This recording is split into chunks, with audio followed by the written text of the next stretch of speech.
Welcome to cubit academy. അപ്പോൾ നമ്മളിന്ന് നോക്കാൻ പോകുന്നത് 13/3/2024 മുതൽ 19/4/2024 വരെയുള്ള ഈ ആഴ്ചയിലെ ഇമ്പോർട്ടൻ്റ് ആയിട്ടുള്ള കറണ്ട് അഫയേഴ്സ് ആണ്. അപ്പോൾ നമുക്ക് നോക്കാം എന്താണ് ആദ്യത്തെ ന്യൂസ്.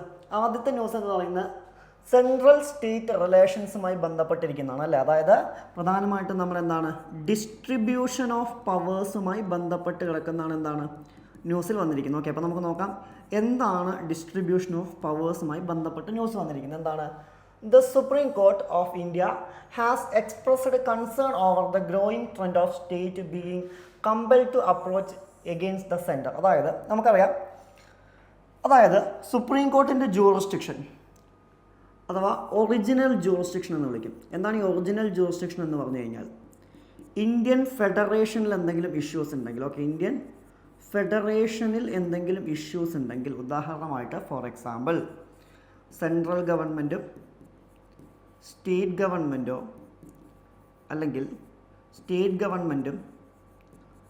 ഗവൺമെൻറ്റും തമ്മിൽ എന്തെങ്കിലും പ്രശ്നങ്ങളുണ്ടെങ്കിൽ പരിഹരിക്കുന്ന സുപ്രീം കോർട്ടിൻ്റെ ജൂറിസ്ഡിക്ഷനാണ് ഇത് ഒറിജിനൽ ജൂറിസ്ഡിക്ഷൻ എന്നുള്ള പേരിൽ എന്ത് ചെയ്യുന്നത് അറിയപ്പെടുന്നതായിട്ട് എന്ത് ചെയ്യാൻ പറ്റും, നമുക്ക് കാണാൻ പറ്റും. ഇവിടെ നിലവിൽ സുപ്രീം കോർട്ട് പറയുന്ന ഒരു കാര്യം എന്താണ്, നിലവിൽ എന്ത് ചെയ്യുന്നുണ്ട്, സ്റ്റേറ്റ് ഗവൺമെൻറ്റിൻ്റെ ഭാഗത്ത് നോക്കി എന്താണ് സ്റ്റേറ്റ് ഗവൺമെൻറ്റിൻ്റെ ഭാഗത്തു നിന്നും സെൻട്രൽ ഗവൺമെൻറ് അഥവാ യൂണിയൻ ഗവൺമെൻറ്റുമായി ബന്ധപ്പെട്ട പരാതികൾ അല്ലെങ്കിൽ എന്ത് ചെയ്യുന്നുണ്ട് കംപ്ലൈൻറ്റുകൾ എന്ത് ചെയ്യുന്നുണ്ട് പല രീതിയിൽ വർദ്ധിച്ചു വരുന്നുണ്ട്. ഉദാഹരണമായിട്ട് ഇപ്പോൾ for example distribution of tax എന്നൊക്കെ നമ്മൾ വിളിക്കുമല്ലോ. അതായത് നമ്മൾ ടാക്സ് അടയ്ക്കുന്നത് സെൻട്രൽ ഗവൺമെൻറ് ആയിരിക്കും, പക്ഷേ അത് സ്റ്റേറ്റിലേക്ക് കൂടി എന്ത് ചെയ്യണം, ഡിസ്ട്രിബ്യൂട്ട് ചെയ്യണം. അല്ലെങ്കിൽ അത്രയും കൃത്യമായ ഡിസ്ട്രിബ്യൂഷൻ നടക്കുന്നില്ല, അല്ലെങ്കിൽ പല കാര്യങ്ങളും എന്ത് ചെയ്യുന്നില്ല, സെൻട്രൽ ഗവൺമെൻറ് ഹെൽപ്പ് പല സ്റ്റേറ്റുകൾക്കും സംസ്ഥാനങ്ങൾക്കും കിട്ടുന്നില്ല എന്നുള്ള പരാതി എന്ത് ചെയ്യുന്നുണ്ട് വരുന്നുണ്ട്. അതിലാണ് ആര് കൺസേൺ ആയിരിക്കുന്നത്, നിലവിൽ സുപ്രീം കോർട്ട്. അപ്പോൾ അതാണ് ഇത് ന്യൂസായി വരാനുള്ളൊരു കാരണം. അപ്പോൾ നമുക്കിവിടെ നോക്കാനുള്ളത് സെൻട്രൽ ഗവൺമെൻറ്റും അതുപോലെ തന്നെ എന്താണ് സ്റ്റേറ്റ് ഗവൺമെൻറ്റും തമ്മിലുള്ള റിലേഷൻസ് ആണ്. ഓക്കെ, അപ്പോൾ ഇന്ത്യൻ കോൺസ്റ്റിറ്റ്യൂഷണൽ പ്രൊവിഷൻസ് എടുക്കുകയാണെന്നുണ്ടെങ്കിൽ പല രീതിയിൽ റിലേഷൻസ് കാണാൻ പറ്റും. അതിൽ ആദ്യത്തേതാണ് ഏതെന്ന് വിളിക്കുന്നത് ലെജിസ്ലേറ്റീവ് റിലേഷൻസ് എന്ന് വിളിക്കുന്നത്. ഓക്കെ, ലെജിസ്ലേറ്റീവ് റിലേഷൻസ് അഥവാ എന്താണ് ഉദാഹരണമായിട്ട് ലെജിസ്ലേറ്റീവ് റിലേഷൻസ് എന്ന് പറഞ്ഞു കഴിഞ്ഞാൽ നിയമനിർമ്മാണവുമായി ബന്ധപ്പെട്ടതായിരിക്കാം. അത്തരം കാര്യങ്ങളാണ് ലെജിസ്ലേറ്റീവ് റിലേഷൻസിൽ വരുന്നത്.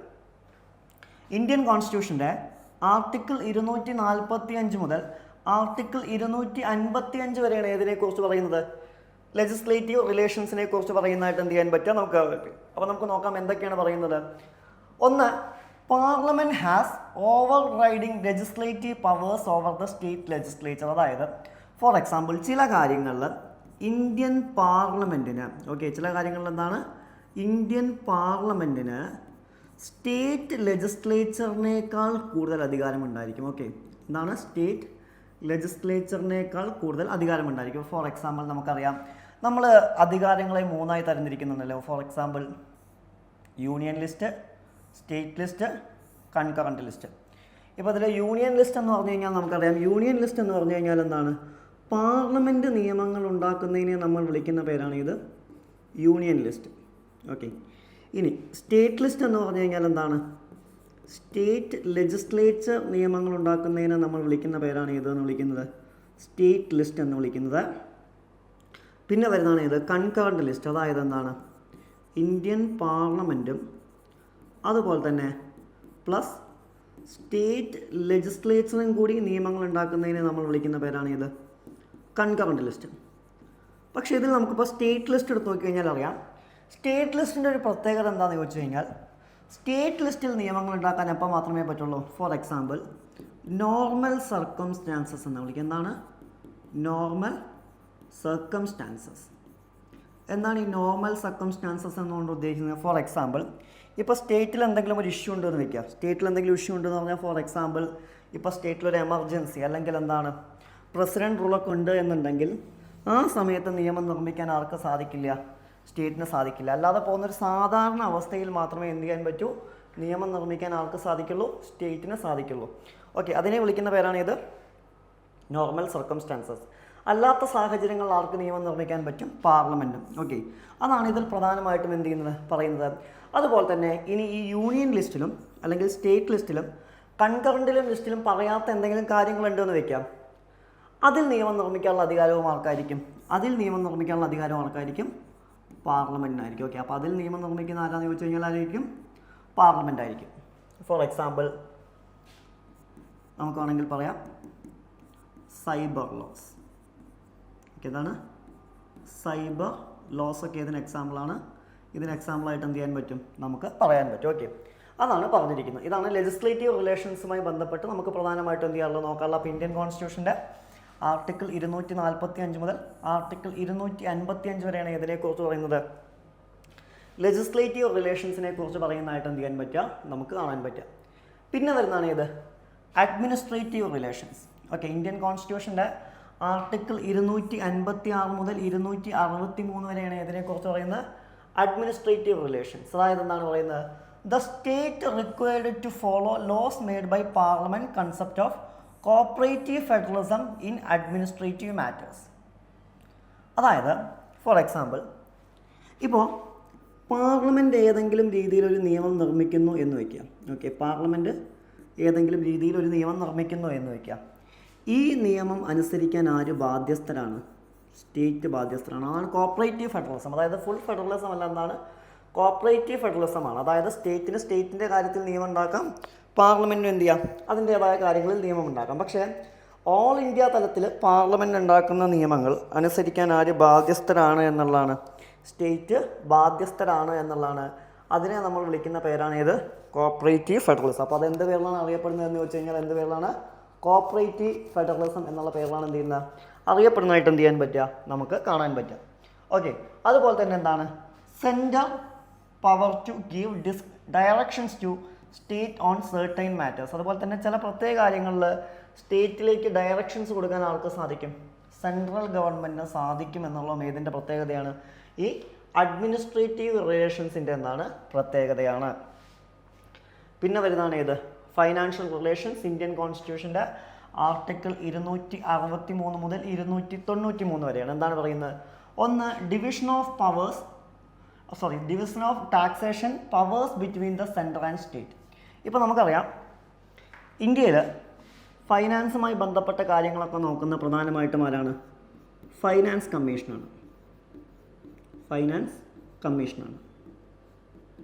ഇനി യൂണിയൻ ഗവൺമെൻറ്റിൻ്റെയും അതുപോലെ തന്നെ സ്റ്റേറ്റ് ഗവൺമെൻറ്റിൻ്റെയും, യൂണിയൻ ഗവൺമെൻറ് അതുപോലെ തന്നെ എന്താണ് സ്റ്റേറ്റ് ഗവൺമെൻറ്റിൻ്റെയും ടാക്സ് പിരിക്കുന്നതും ആരാന്ന് ചോദിച്ചു കഴിഞ്ഞാൽ ആരാണ്? ഈ പറയുന്ന ഫൈനാൻസ് കമ്മീഷനാണ്. എന്നിട്ട് ഇത് പിരിച്ചു കഴിഞ്ഞിട്ട് എന്ത് ചെയ്യും? ഇതിനെ ഡിവിഷൻ ചെയ്ത് കൊടുക്കും. അത് രണ്ട് രീതിയിൽ ഡിവിഷൻ ചെയ്യും. ഒന്ന് എന്ന് വിളിക്കുന്നത് വെർട്ടിക്കൽ ഡിസ്ട്രിബ്യൂഷനും രണ്ടാമത്തെ എന്ന് വിളിക്കുന്നത് ഏതാണ്? ഹൊറിസോണ്ടൽ ഡിസ്ട്രിബ്യൂഷനുമാണ്. ഒന്ന് വെർട്ടിക്കൽ ഡിസ്ട്രിബ്യൂഷനും ഒന്ന് ഏതാണ്? ഹൊറിസോണ്ടൽ ഡിസ്ട്രിബ്യൂഷനുമാണ്. അപ്പോൾ രണ്ട് രീതിയിൽ എന്ത് ചെയ്യും? ഡിസ്ട്രിബ്യൂട്ട് ചെയ്ത് കൊടുക്കും. ഓക്കെ, അപ്പോൾ ഇതൊക്കെ ഈ അധികാരങ്ങളൊക്കെ നോക്കി കഴിഞ്ഞാൽ അറിയാം നമുക്ക് ഏതുമായി ബന്ധപ്പെട്ട് കിടക്കുന്നതാണ്? യൂണിയൻ ഗവൺമെൻറ്റുമായി ബന്ധപ്പെട്ട് കിടക്കുന്നതായിട്ടാണ് എന്ത് ചെയ്യാൻ പറ്റുക? നമുക്ക് കാണാൻ പറ്റുക. അതുപോലെ തന്നെ എന്താണ്? Provisions for financial grants and resources transfers to state. അതുപോലെ തന്നെ ഗ്രാൻറ്റുകൾ കൊടുക്കാനുള്ള അധികാരവും മറ്റ് അധികാരങ്ങളൊക്കെ ആരിലേക്കാണ് പോകുന്നത്? യൂണിയൻ ഗവൺമെൻറ്റിലേക്കാണ് പോകുന്നത്. ഇതിനെ നമ്മൾ വിളിക്കുന്ന പേരാണ് ഇത് ഫൈനാൻഷ്യൽ റിലേഷൻസ്. ക്ലിയർ? ഓക്കെ, അപ്പോൾ അത്രയും കാര്യങ്ങളാണ് എന്താണ് സെൻട്രൽ സ്റ്റേറ്റ് റിലേഷനുമായിട്ട് എന്ത് ചെയ്യാനുള്ളത് നോക്കാനുള്ളത്. ഇനി നെക്സ്റ്റ് ന്യൂസ് നോക്കാം. എന്താണ് നെക്സ്റ്റ് ന്യൂസ്? റൈറ്റ് ടു പ്രൈവസിയുമായി ബന്ധപ്പെട്ടാണ്. അല്ലെ എന്താണ് പറയുന്നത്? Right to privacy for elections candidate. അതായത് recently the supreme court of India its recent judgment has ruled that every candidate contesting in the election need not declare each and every movable asset in its possesses. അതായത് ഇപ്പോൾ ഏതെങ്കിലും ഒരു വ്യക്തി, for example X എന്നുള്ളൊരു വ്യക്തി ഇലക്ഷന് വേണ്ടി മത്സരിക്കുകയാണ് എന്ന് വയ്ക്കുക. ഓക്കെ, അങ്ങനെയാണെന്നുണ്ടെങ്കിൽ ഈ എക്സ് എന്നുള്ള വ്യക്തി അദ്ദേഹത്തിൻ്റെ പ്രോപ്പർട്ടി എന്തൊക്കെയുണ്ട് എന്നുള്ള കാര്യം, അതായത് മൂവബിൾ പ്രോപ്പർട്ടി ആയിക്കോട്ടെ ഇമ്മൂവബിൾ പ്രോപ്പർട്ടി ആയിക്കോട്ടെ, ഇത് മൊത്തം വെളിപ്പെടുത്തണമോ വേണ്ടയോ എന്നുള്ളതാണ് ആരുടെ മുന്നിലെത്തിയിരിക്കുന്ന ചോദ്യം? സുപ്രീം കോർട്ട് ഓഫ് ഇന്ത്യയുടെ എന്താണ് മുന്നിലെത്തിയിരിക്കുന്ന ചോദ്യം. ഓക്കെ, നമുക്ക് നോക്കാം എന്താണ് റൈറ്റ് ടു പ്രൈവസി എന്ന് പറഞ്ഞു കഴിഞ്ഞാൽ നമുക്കറിയാം റൈറ്റ് ടു പ്രൈവസി എന്ന് വിളിക്കുന്ന ഏതാണ്? ഒരു ഫണ്ടമെൻ്റൽ റൈറ്റ് ആണല്ലേ. എന്താണ് റൈറ്റ് ടു പ്രൈവസി എന്ന് വിളിക്കുന്നത്? പൂർണ്ണമായിട്ടും എന്താണ്? ഒരു ഫണ്ടമെൻ്റൽ റൈറ്റ് ആണ്. അതായത് എന്താണ്? which protect the inner sphere of the individual from interferences from both state and non-state actors, allow the individuals to make autonomous life choices, അതായത് ഇപ്പോൾ ഉദാഹരണമായിട്ട് ഞാൻ ഏത് വസ്ത്രം ധരിക്കണം അല്ലേ, അതെൻ്റെ റൈറ്റ് ടു പ്രൈവസിയാണ്. അല്ലെങ്കിൽ ഞാൻ ഏത് ദൈവത്തെ പ്രാർത്ഥിക്കണം, ഇതെൻ്റെ റൈറ്റ് ടു പ്രൈവസിയാണ്. ഓക്കെ, അപ്പോൾ റൈറ്റ് ടു പ്രൈവസി എന്ന് പറയുന്നത് എന്താണ്? ഫോർ എക്സാമ്പിൾ ഒരു മൗലികാവകാശമാണ്. ഇന്ത്യൻ കോൺസ്റ്റിറ്റ്യൂഷൻ്റെ ആർട്ടിക്കിൾ 21 അണ്ടറിലാണ് ഏത് വരുന്നത്? Right to privacy. ഇനി റൈറ്റ് ടു പ്രൈവസിയെ മൗലികാവകാശമാക്കിയ കേസ് ഏതാണെന്ന് ചോദിച്ചു കഴിഞ്ഞാൽ ഏതാണ്? Justice KS Puttaswamy versus union of India 2017 ആണ്. അതായത് ഇന്ത്യൻ കോൺസ്റ്റിറ്റ്യൂഷനിലെവിടെയും റൈറ്റ് ടു പ്രൈവസി എന്ന് പറയുന്നത് എന്തായിരുന്നില്ല, ഒരു മൗലികാവകാശമായിരുന്നില്ല. ആ സമയത്താണ് നമുക്കറിയാം ആധാർ കാർഡ് ഇറക്കുന്നത്. ആധാർ കാർഡ് എന്ന് പറയുന്നത് എന്താണ്? ഒരു 12 ഡിജിറ്റ് നമ്പറാണ് അല്ലേ. ഈ 12 ഡിജിറ്റ് നമ്പർ അടിച്ചു കൊടുക്കുകയാണെങ്കിൽ നമ്മുടെ എല്ലാ വിവരങ്ങളും കിട്ടും, ബയോമെട്രിക്സ് അടക്കം. അപ്പോൾ ജസ്റ്റിസ് റിട്ടയർഡ് പുട്ടുസ്വാമി ചോദിച്ചൊരു ചോദ്യമാണ്, എന്താണ് റൈറ്റ് ടു പ്രൈവസി ഒരു മൗലികാവകാശമാണ്. അന്ന് സുപ്രീം കോടതിയിൽ കേസ് നടക്കുകയും ആൻഡ് ഇന്ത്യയിലെ തന്നെ സെക്കൻഡ് ലാർജസ്റ്റ് കേസാണ് ഏത്? Justice retired Puttaswamy case. അന്ന് പറഞ്ഞൊരു കാര്യമുണ്ട്, ഇന്ത്യൻ കോൺസ്റ്റിറ്റ്യൂഷൻ്റെ പ്രിയാമ്പിൾ അഥവാ ആമുഖത്തിലൊരു കാര്യം പറയുന്നുണ്ട്, എന്താണ്? Individual dignity. Okay, individual dignity. ഒരു വ്യക്തിക്ക് ഇൻഡിവിജ്വൽ ഡിഗ്നിറ്റി കിട്ടണമെന്നുണ്ടെങ്കിൽ ആദ്യം ഏത് ആവശ്യമാണ് എന്നാണ് പറയുന്നത്? Right to privacy. സോ അതുകൊണ്ട് തന്നെ റൈറ്റ് ടു പ്രൈവസി മൗലികാവകാശമാണ് എന്നും അത് ആർട്ടിക്കിൾ 21 അണ്ടറിൽ വരുന്നതുമാണ് എന്നോ ആയിരുന്നു ആരുടെ വിധി എന്ന് വിളിക്കുന്നത്? സുപ്രീം കോർട്ട് ഓഫ് ഇന്ത്യയുടെ എന്താണ് വിധി. ഓക്കെ, അതായിരുന്നു ആരുടെ വിധി? സുപ്രീം കോർട്ടിൻ്റെ വിധി. അന്ന് മുതൽ എന്ത് ചെയ്തു? 2017 മുതൽ എന്ത് ചെയ്തു? റൈറ്റ് ടു പ്രൈവസി ഒരു മൗലികാവകാശമായി മാറി. ഓക്കെ, ഇനി എന്താണ് ഇതിന് കാരണമായ കേസ് എന്താണെന്ന് ചോദിച്ചു കഴിഞ്ഞാൽ എന്താണ്? The supreme court hearing petition filed by MLA from Arunachal Pradesh challenging the 2023 Guwahati High Court judgment that declare his election null and void for not declaring the vehicles has his assets in his affidavit filled the form appended conduct of election rules 1961. അതായത് 2023 അരുണാചൽ പ്രദേശിലെ ഒരു MLAയുടെ സ്ഥാനം റദ്ദാക്കി. കാരണം അദ്ദേഹത്തിൻ്റെ വെഹിക്കിൾസിൻ്റെ വിവരം പുറത്ത് വിട്ടിരുന്നില്ല എന്നും ഇത് കണ്ടക്ട് ഓഫ് ഇലക്ഷൻ റൂൾസ് 1961 എന്നായിരുന്നു ആരുടെ വിധി? ഗുവാഹത്തി ഹൈക്കോർട്ടിൻ്റെ ജഡ്ജ്മെൻറ്റ്. ഈ പെറ്റീഷൻ പിന്നീട് ആര് കേൾക്കുന്നുണ്ട്? സുപ്രീം കോർട്ട് കേൾക്കുന്നുണ്ട്. And the petition said that electoral candidate committed corrupt practice under section 123 of the representation of people's act 1951 by not declaring the ownership of said vehicles. അതുപോലെ തന്നെ എന്താണ് ഈ പെറ്റീഷനിൽ പറയുന്നത്? എന്താണ് ഇപ്പോൾ ഒരാൾ കറപ്ഷൻ പ്രാക്ടീസിൻ്റെ ഭാഗമാകുന്നു അല്ലെങ്കിൽ കറപ്ഷൻ പ്രാക്ടീസിൻ്റെ ഭാഗമാകുന്നു എന്ന് തന്നെ വയ്ക്കാം. റെപ്രസെൻറ്റേഷൻ ഓഫ് പീപ്പിൾസ് ആക്ട് 1951 പ്രകാരം ഓക്കെ അതിൽ വെഹിക്കിൾസ് കാണിക്കണമെന്ന് എന്ത് ചെയ്യുന്നില്ല, പറയുന്നില്ല. ഓക്കെ, പിന്നീടാണ് എന്ത് ചെയ്യുന്നത്? സുപ്രീം കോർട്ട് ഈ കേസ് കേൾക്കുന്നുണ്ട്. ഓക്കെ, ആൻഡ് അന്ന് സുപ്രീം കോർട്ട് പറയുന്നത് എന്താണെന്ന് ചോദിച്ചു കഴിഞ്ഞാൽ എന്താണ്? The court said that voters have right to disclosure of information which was essential for choosing the candidate for whom a vote should be cast എന്നുള്ളതാണ്. For example, ഏറ്റവും സിമ്പിളായി പറഞ്ഞു കഴിഞ്ഞാൽ defect and subnational natural under section 36 clause 4 of 1951 act പ്രകാരം എന്ത് ചെയ്യണം? ഇത്തരം കാര്യങ്ങളൊക്കെ എന്ത് ചെയ്യണം? പുറത്ത് കാണിച്ചിരിക്കണം. ഓക്കെ, അതായത് എന്താണ്? അപ്പോൾ അത് വെഹിക്കിൾസ് ആയിക്കോട്ടെ മറ്റു പ്രോപ്പർട്ടീസ് ആയിക്കോട്ടെ എല്ലാം കാണിക്കാൻ ആര് ബാധ്യസ്ഥരാണ്? ഈ ഇലക്ഷന് മത്സരിക്കുന്ന കാൻഡിഡേറ്റ്സ് ബാധ്യസ്ഥരാണ് എന്നുള്ളതായിരുന്നു ആരുടെയും വിധി എന്ന് വിളിക്കുന്നത്? സുപ്രീം കോർട്ടിൻ്റെയും വിധി. ഓക്കെ, ഇതെന്താണ് ഒരു കറണ്ട് അഫയറായി വരാനുള്ള കാരണം. Next one, first general elections 1951-52. എന്താണ് ഫസ്റ്റ് ജനറൽ ഇലക്ഷൻസുമായി ബന്ധപ്പെട്ട കറണ്ട് അഫയർ? നമുക്കറിയാം ഇലക്ഷൻ നടക്കാൻ പോവാണ്, അതിൻ്റെ ഭാഗമായിട്ടാണ് എന്ത് വന്നൊരു ന്യൂസാണ് എന്ത്? First general elections 1951-52. ഇനി നമുക്ക് നോക്കാം എന്താണ് ഇത് ന്യൂസായി വരാനുള്ള കാരണം. As India gears up for the 2024 general election, the historic importance of the country, first Lok Sabha election 1951-52. Gaining attention, the inaugural election was a pivotal moment in India democratic evolution. അതായത് എന്താണ് നമുക്കറിയാം, India എന്ന് പറയുന്നത് എന്താണ്? ഒരു ജനാധിപത്യ രാജ്യമാണ്. അവിടെ നടന്ന ആദ്യത്തെ ഇലക്ഷൻ ആയിരുന്നു ഇത്. 1952 എന്താണ് ഇലക്ഷൻ എന്ന് വിളിക്കുന്നത്. ഓക്കെ, ഇന്ത്യയിലെ തന്നെ ആദ്യത്തെ ഇലക്ഷനാണ്. സോ ഇപ്പോൾ ഇലക്ഷൻ നടക്കാൻ പോകുന്ന സാഹചര്യത്തിൽ എന്താണ് ഇന്ത്യയിലെ ആദ്യത്തെ ഇലക്ഷൻ അല്ലെങ്കിൽ ഇന്ത്യയിൽ ജനാധിപത്യ സംവിധാനത്തിന് തുടക്കം കുറിച്ച ആദ്യത്തെ ഇലക്ഷൻ എന്ന് വിളിക്കുന്നത് എന്താണ്? വളരെയധികം എന്താണ് ഇമ്പോർട്ടൻസ് ഉള്ളതാണ്. നമുക്ക് നോക്കാം Independent India first general elections were held between 25th October 1951 and 21st February 1952. ഇന്ത്യയിലെ ആദ്യത്തെ ഇലക്ഷൻ നടക്കുന്നത് എപ്പോഴാണ് എന്ന് വെച്ച് കഴിഞ്ഞാൽ എപ്പോഴാണ് 25 ഒക്ടോബർ 1951 മുതൽ 21 ഫെബ്രുവരി 1952 വരെയാണ് എന്ത് ചെയ്യുന്നത് ആദ്യത്തെ ഇലക്ഷൻ നടക്കുന്നതായിട്ട് എന്ത് ചെയ്യാൻ പറ്റുക നമുക്ക് കാണാൻ പറ്റുക. It was a humongous exercise which 6 of the world's population was going to vote. അതായത് നമുക്കറിയാം അന്ന് ലോകത്തിലെ തന്നെ എന്താണ് 6th of the world population, total ജനസംഖ്യയിലെ ഏകദേശം വലിയൊരു വിഭാഗവും ഇന്ത്യയിലാണ്. അവരെന്ത് ചെയ്യാൻ പോവാണ്, വോട്ട് ചെയ്യാൻ പോവാണ്. അത് ഇന്ത്യയെ സംബന്ധിച്ചിടത്തോളം എന്തായിരുന്നു ഏറ്റവും വലിയൊരു എന്താണ് ടാസ്ക് ആയിരുന്നു. Ultimately 17.32 crore voters from across the country, ഏകദേശം 17.32 വോട്ടേഴ്സാണ് അന്ന് ഉണ്ടായിരുന്നതായിട്ട് എന്ത് ചെയ്യാൻ പറ്റുക നമുക്ക് കാണാൻ പറ്റുക ജമ്മു കാശ്മീർ ഒഴിച്ച്. അതുപോലെ തന്നെ എന്താണ് അതിൽ 45% ആരായിരുന്നു, വുമൻസ് ആയിരുന്നു. And this was the first time such a massive exercise of universal adult franchise was undertaken with 176 million electoral above the age of 21. അതുപോലെ തന്നെ എന്താണ് നമുക്കറിയാം അന്നത്തെ പ്രായപൂർത്തി എന്ന് പറയുന്നത് എത്രയായിരുന്നു, 21 വയസ്സായിരുന്നു. ഏകദേശം 176 മില്യൺ ഇലക്ടോറൽസ് ആണ് അന്ന് ഉണ്ടായിരുന്നതായിട്ട് എന്ത് ചെയ്യാൻ പറ്റുക നമുക്ക് കാണാൻ പറ്റുക. പക്ഷേ പിന്നീട് എന്ത് ചെയ്തു, 61st അമെൻമെൻറ്റ് ആക്ടിൽ നമ്മൾ എന്ത് ചെയ്തിരുന്നു, ഈ ഏജ് കുറച്ചിരുന്നു. അതായത് 21 എന്നുള്ള എന്ത് ചെയ്തു നമ്മൾ 18 ആക്കിയിട്ട് എന്ത് ചെയ്തിരുന്നു മാറ്റിയിരുന്നു. അതുപോലെ തന്നെ എന്താണ് അതിൽ തന്നെ 82% പേരും എന്താണ് അൺഇലക്റ്റഡ് ആയിരുന്നു എന്നുള്ളതാണ്. ഓക്കെ, അതാണ് അതുമായി ബന്ധപ്പെട്ട ഒരു കറണ്ട് അഫെയർ എന്ന് വിളിക്കുന്നത്. അത്ര ഇമ്പോർട്ടൻസ് ഒന്നും ഉണ്ടോ എന്ന് നമുക്ക് പറയാൻ പറ്റില്ല. പക്ഷേ ചിലപ്പോൾ എന്ത് ചെയ്യാം ഡേറ്റ് ഒക്കെ ചോദിക്കാം. എന്നാണ് ഇന്ത്യയിൽ ആദ്യത്തെ ജനറൽ ഇലക്ഷൻ നടന്ന് എന്നുള്ള ഡേറ്റ് ഒക്കെ വേണമെങ്കിൽ എന്ത് ചെയ്യാം ചോദിക്കാവുന്ന, അല്ലെങ്കിൽ നമുക്ക് പ്രതീക്ഷിക്കാവുന്ന എന്താണ് ഒരു ക്വസ്റ്റ്യൻ ആണ്. Next one, India's achievements in US world university ranking ആണ്.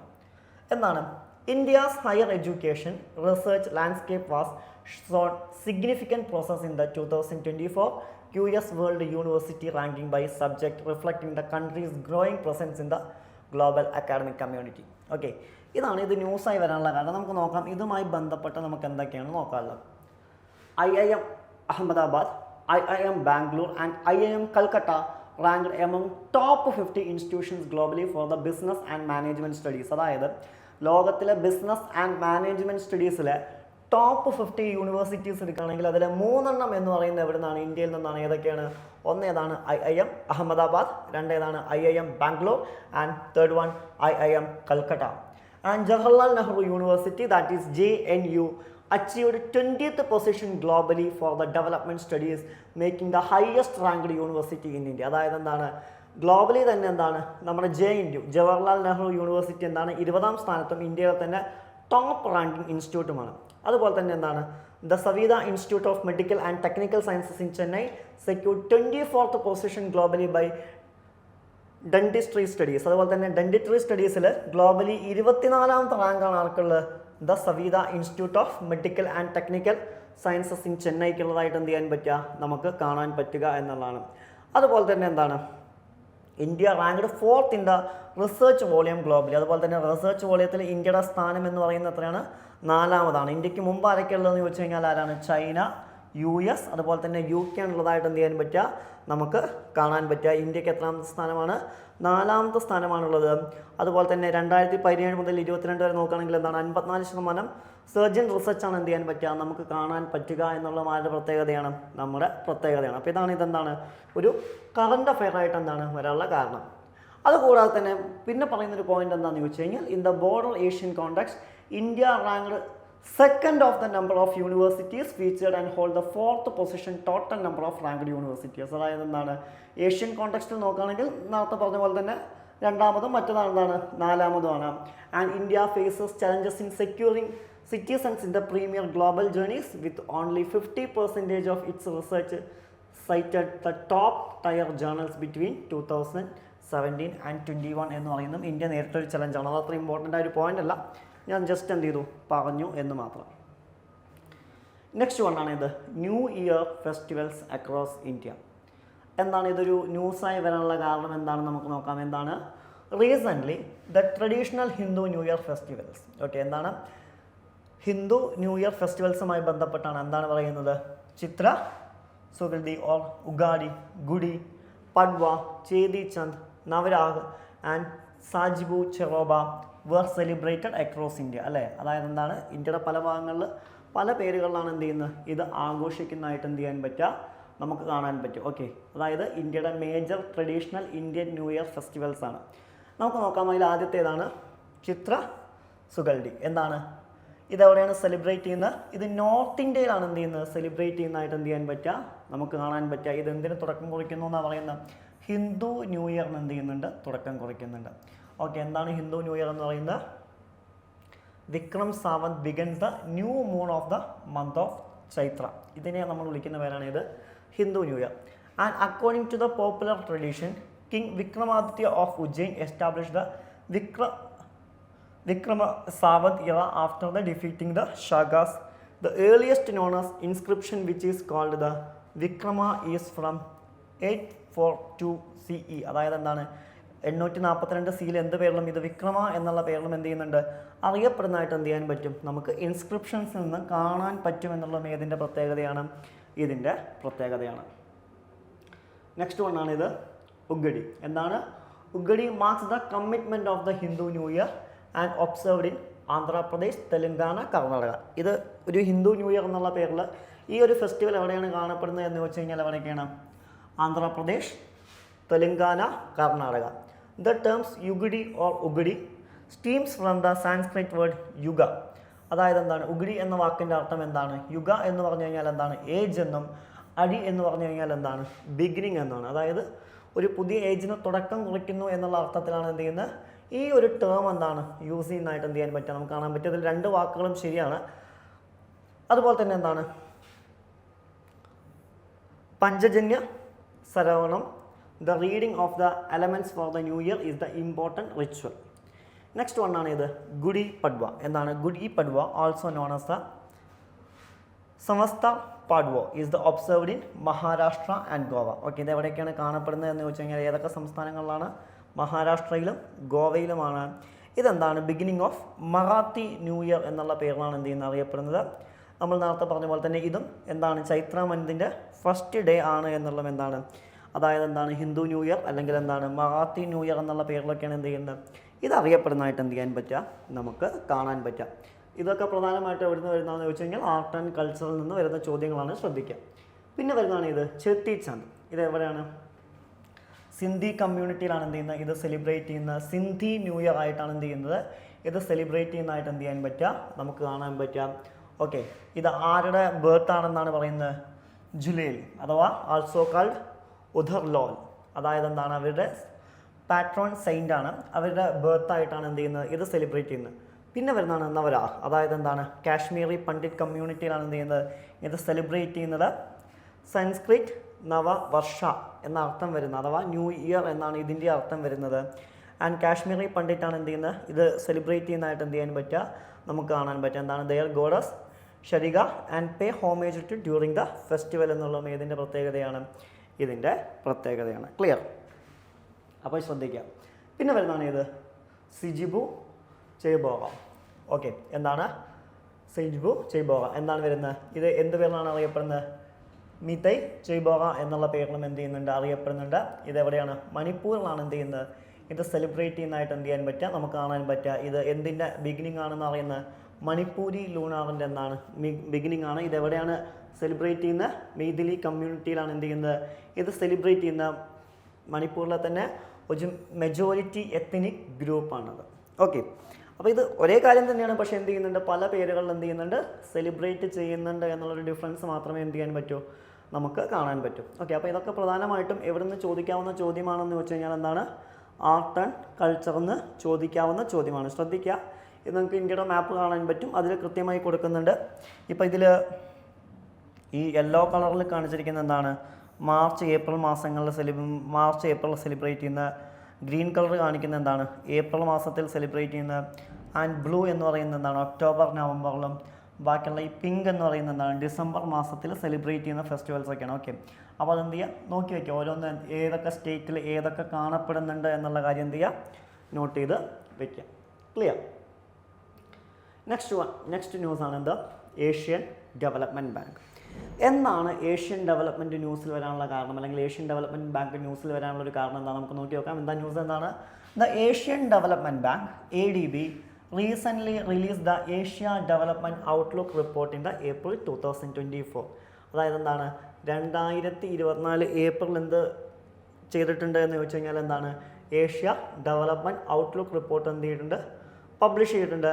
And revised India's gross domestic product, that means GDP growth forecast for the physical year 2024 and 25, citing various factors contributing this optimistic outlook. Okay, അതായത് Indian GDP കുറിച്ചൊക്കെ എന്ത് ചെയ്യുന്നുണ്ട്, ഇതിൽ പറയുന്നുണ്ട്. എന്താണ് നമുക്കിതൊരു ന്യൂസായി വരാനുള്ളൊരു കാരണം. നമുക്ക് നോക്കാനുള്ള ആരെക്കുറിച്ചാണ്? ഏഷ്യൻ ഡെവലപ്മെൻറ്റ് ബാങ്കിനെ കുറിച്ചാണ് എന്ത് ചെയ്യാറുള്ളത്, നോക്കാറുള്ളത്. ഇത് എപ്പോഴാണ് സ്ഥാപിതമാവുന്നത് എന്ന് ചോദിച്ചു കഴിഞ്ഞാൽ എപ്പോഴാണ്? 1966 ഇത് സ്ഥാപിതമാവുന്നതായിട്ട് കാണാൻ പറ്റുക. ഏഷ്യൻ ഡെവലപ്മെൻറ്റ് ബാങ്ക് എന്നാണ് സ്ഥാപിതമാവുന്നതായിട്ട് എന്ത് ചെയ്യാൻ പറ്റുക, നമുക്ക് കാണാൻ പറ്റുക. ഇതെന്താണ്? ഇതൊരു റീജിയണൽ ഡെവലപ്മെൻറ്റ് ബാങ്കാണോ? എന്താണ്? ഒരു റീജിയണൽ ഡെവലപ്മെൻറ്റ് ബാങ്കാണ്. ഇത് പ്രധാനമായിട്ടും എന്തൊക്കെയാണ് ചെയ്യുന്നത് വെച്ച് കഴിഞ്ഞാൽ എന്താണ്? ഉദാഹരണമായിട്ട് prosperous, include, reliant and sustainable Asia and Pacific while sustaining its effort to eradicate extreme poverty in the region. അതായത് ഏഷ്യ പസഫിക് റീജിയനിൽ എന്താണ് എക്സ്ട്രീം പോവർട്ടി ഇറാഡിക്കേറ്റ് ചെയ്യുന്നതിന് വേണ്ടിയിട്ടുള്ള എഫേർട്സ് ആണ് ആരെടുക്കുന്നത്? ഏഷ്യൻ ഡെവലപ്മെൻറ്റ് ബാങ്ക് എടുക്കുന്നതായിട്ട് എന്ത് ചെയ്യാൻ പറ്റുക, നമുക്ക് കാണാൻ പറ്റുക. ഇതെങ്ങനെയാണ് സപ്പോർട്ട് ചെയ്യുന്നത് വെച്ച് കഴിഞ്ഞാൽ അവരുടെ മെമ്പേഴ്സിന് എന്താണ് ത്രൂ ലോൺസിലൂടെ ആവാം, അല്ലെങ്കിൽ എന്താണ് ടെക്നിക്കൽ അസിസ്റ്റൻസിലൂടെ ആവാം, അല്ലെങ്കിൽ ഗ്രാൻസിലൂടെ, അതുപോലെ തന്നെ ഈക്വിറ്റി ഇൻവെസ്റ്റ്മെൻറ്റിലൂടെയൊക്കെ എന്ത് ചെയ്യുന്നുണ്ട്, അതുപോലെ തന്നെ സോഷ്യൽ ആൻഡ് എക്കോണമിക് ഡെവലപ്മെൻറ്റിലൊക്കെ എന്ത് ചെയ്യുന്നുണ്ട്, സപ്പോർട്ട് ചെയ്യുന്നതായിട്ട് എന്ത് ചെയ്യാൻ പറ്റും, നമുക്ക് കാണാൻ പറ്റും. ഇനി ഇതിൻ്റെ ഹെഡ് ക്വാർട്ടേഴ്സ് എവിടെയാണ് സ്ഥിതി എന്ന് വെച്ച് കഴിഞ്ഞാൽ എവിടെയാണ്? മാനില, ഫിലിപ്പൈൻസിലാണ് എന്ത് ചെയ്യുന്നത്, ഇതിൻ്റെ ഹെഡ് ക്വാർട്ടേഴ്സ് എന്ത് ചെയ്യുന്നത്, സ്ഥിതി ചെയ്യുന്നത്. ഇതിൽ നിലവിൽ എത്രയാണ്? 68 മെമ്പേഴ്സാണ് നമുക്കുള്ളതായിട്ട് എന്ത് ചെയ്യാൻ പറ്റുക, നമുക്ക് കാണാൻ പറ്റുക.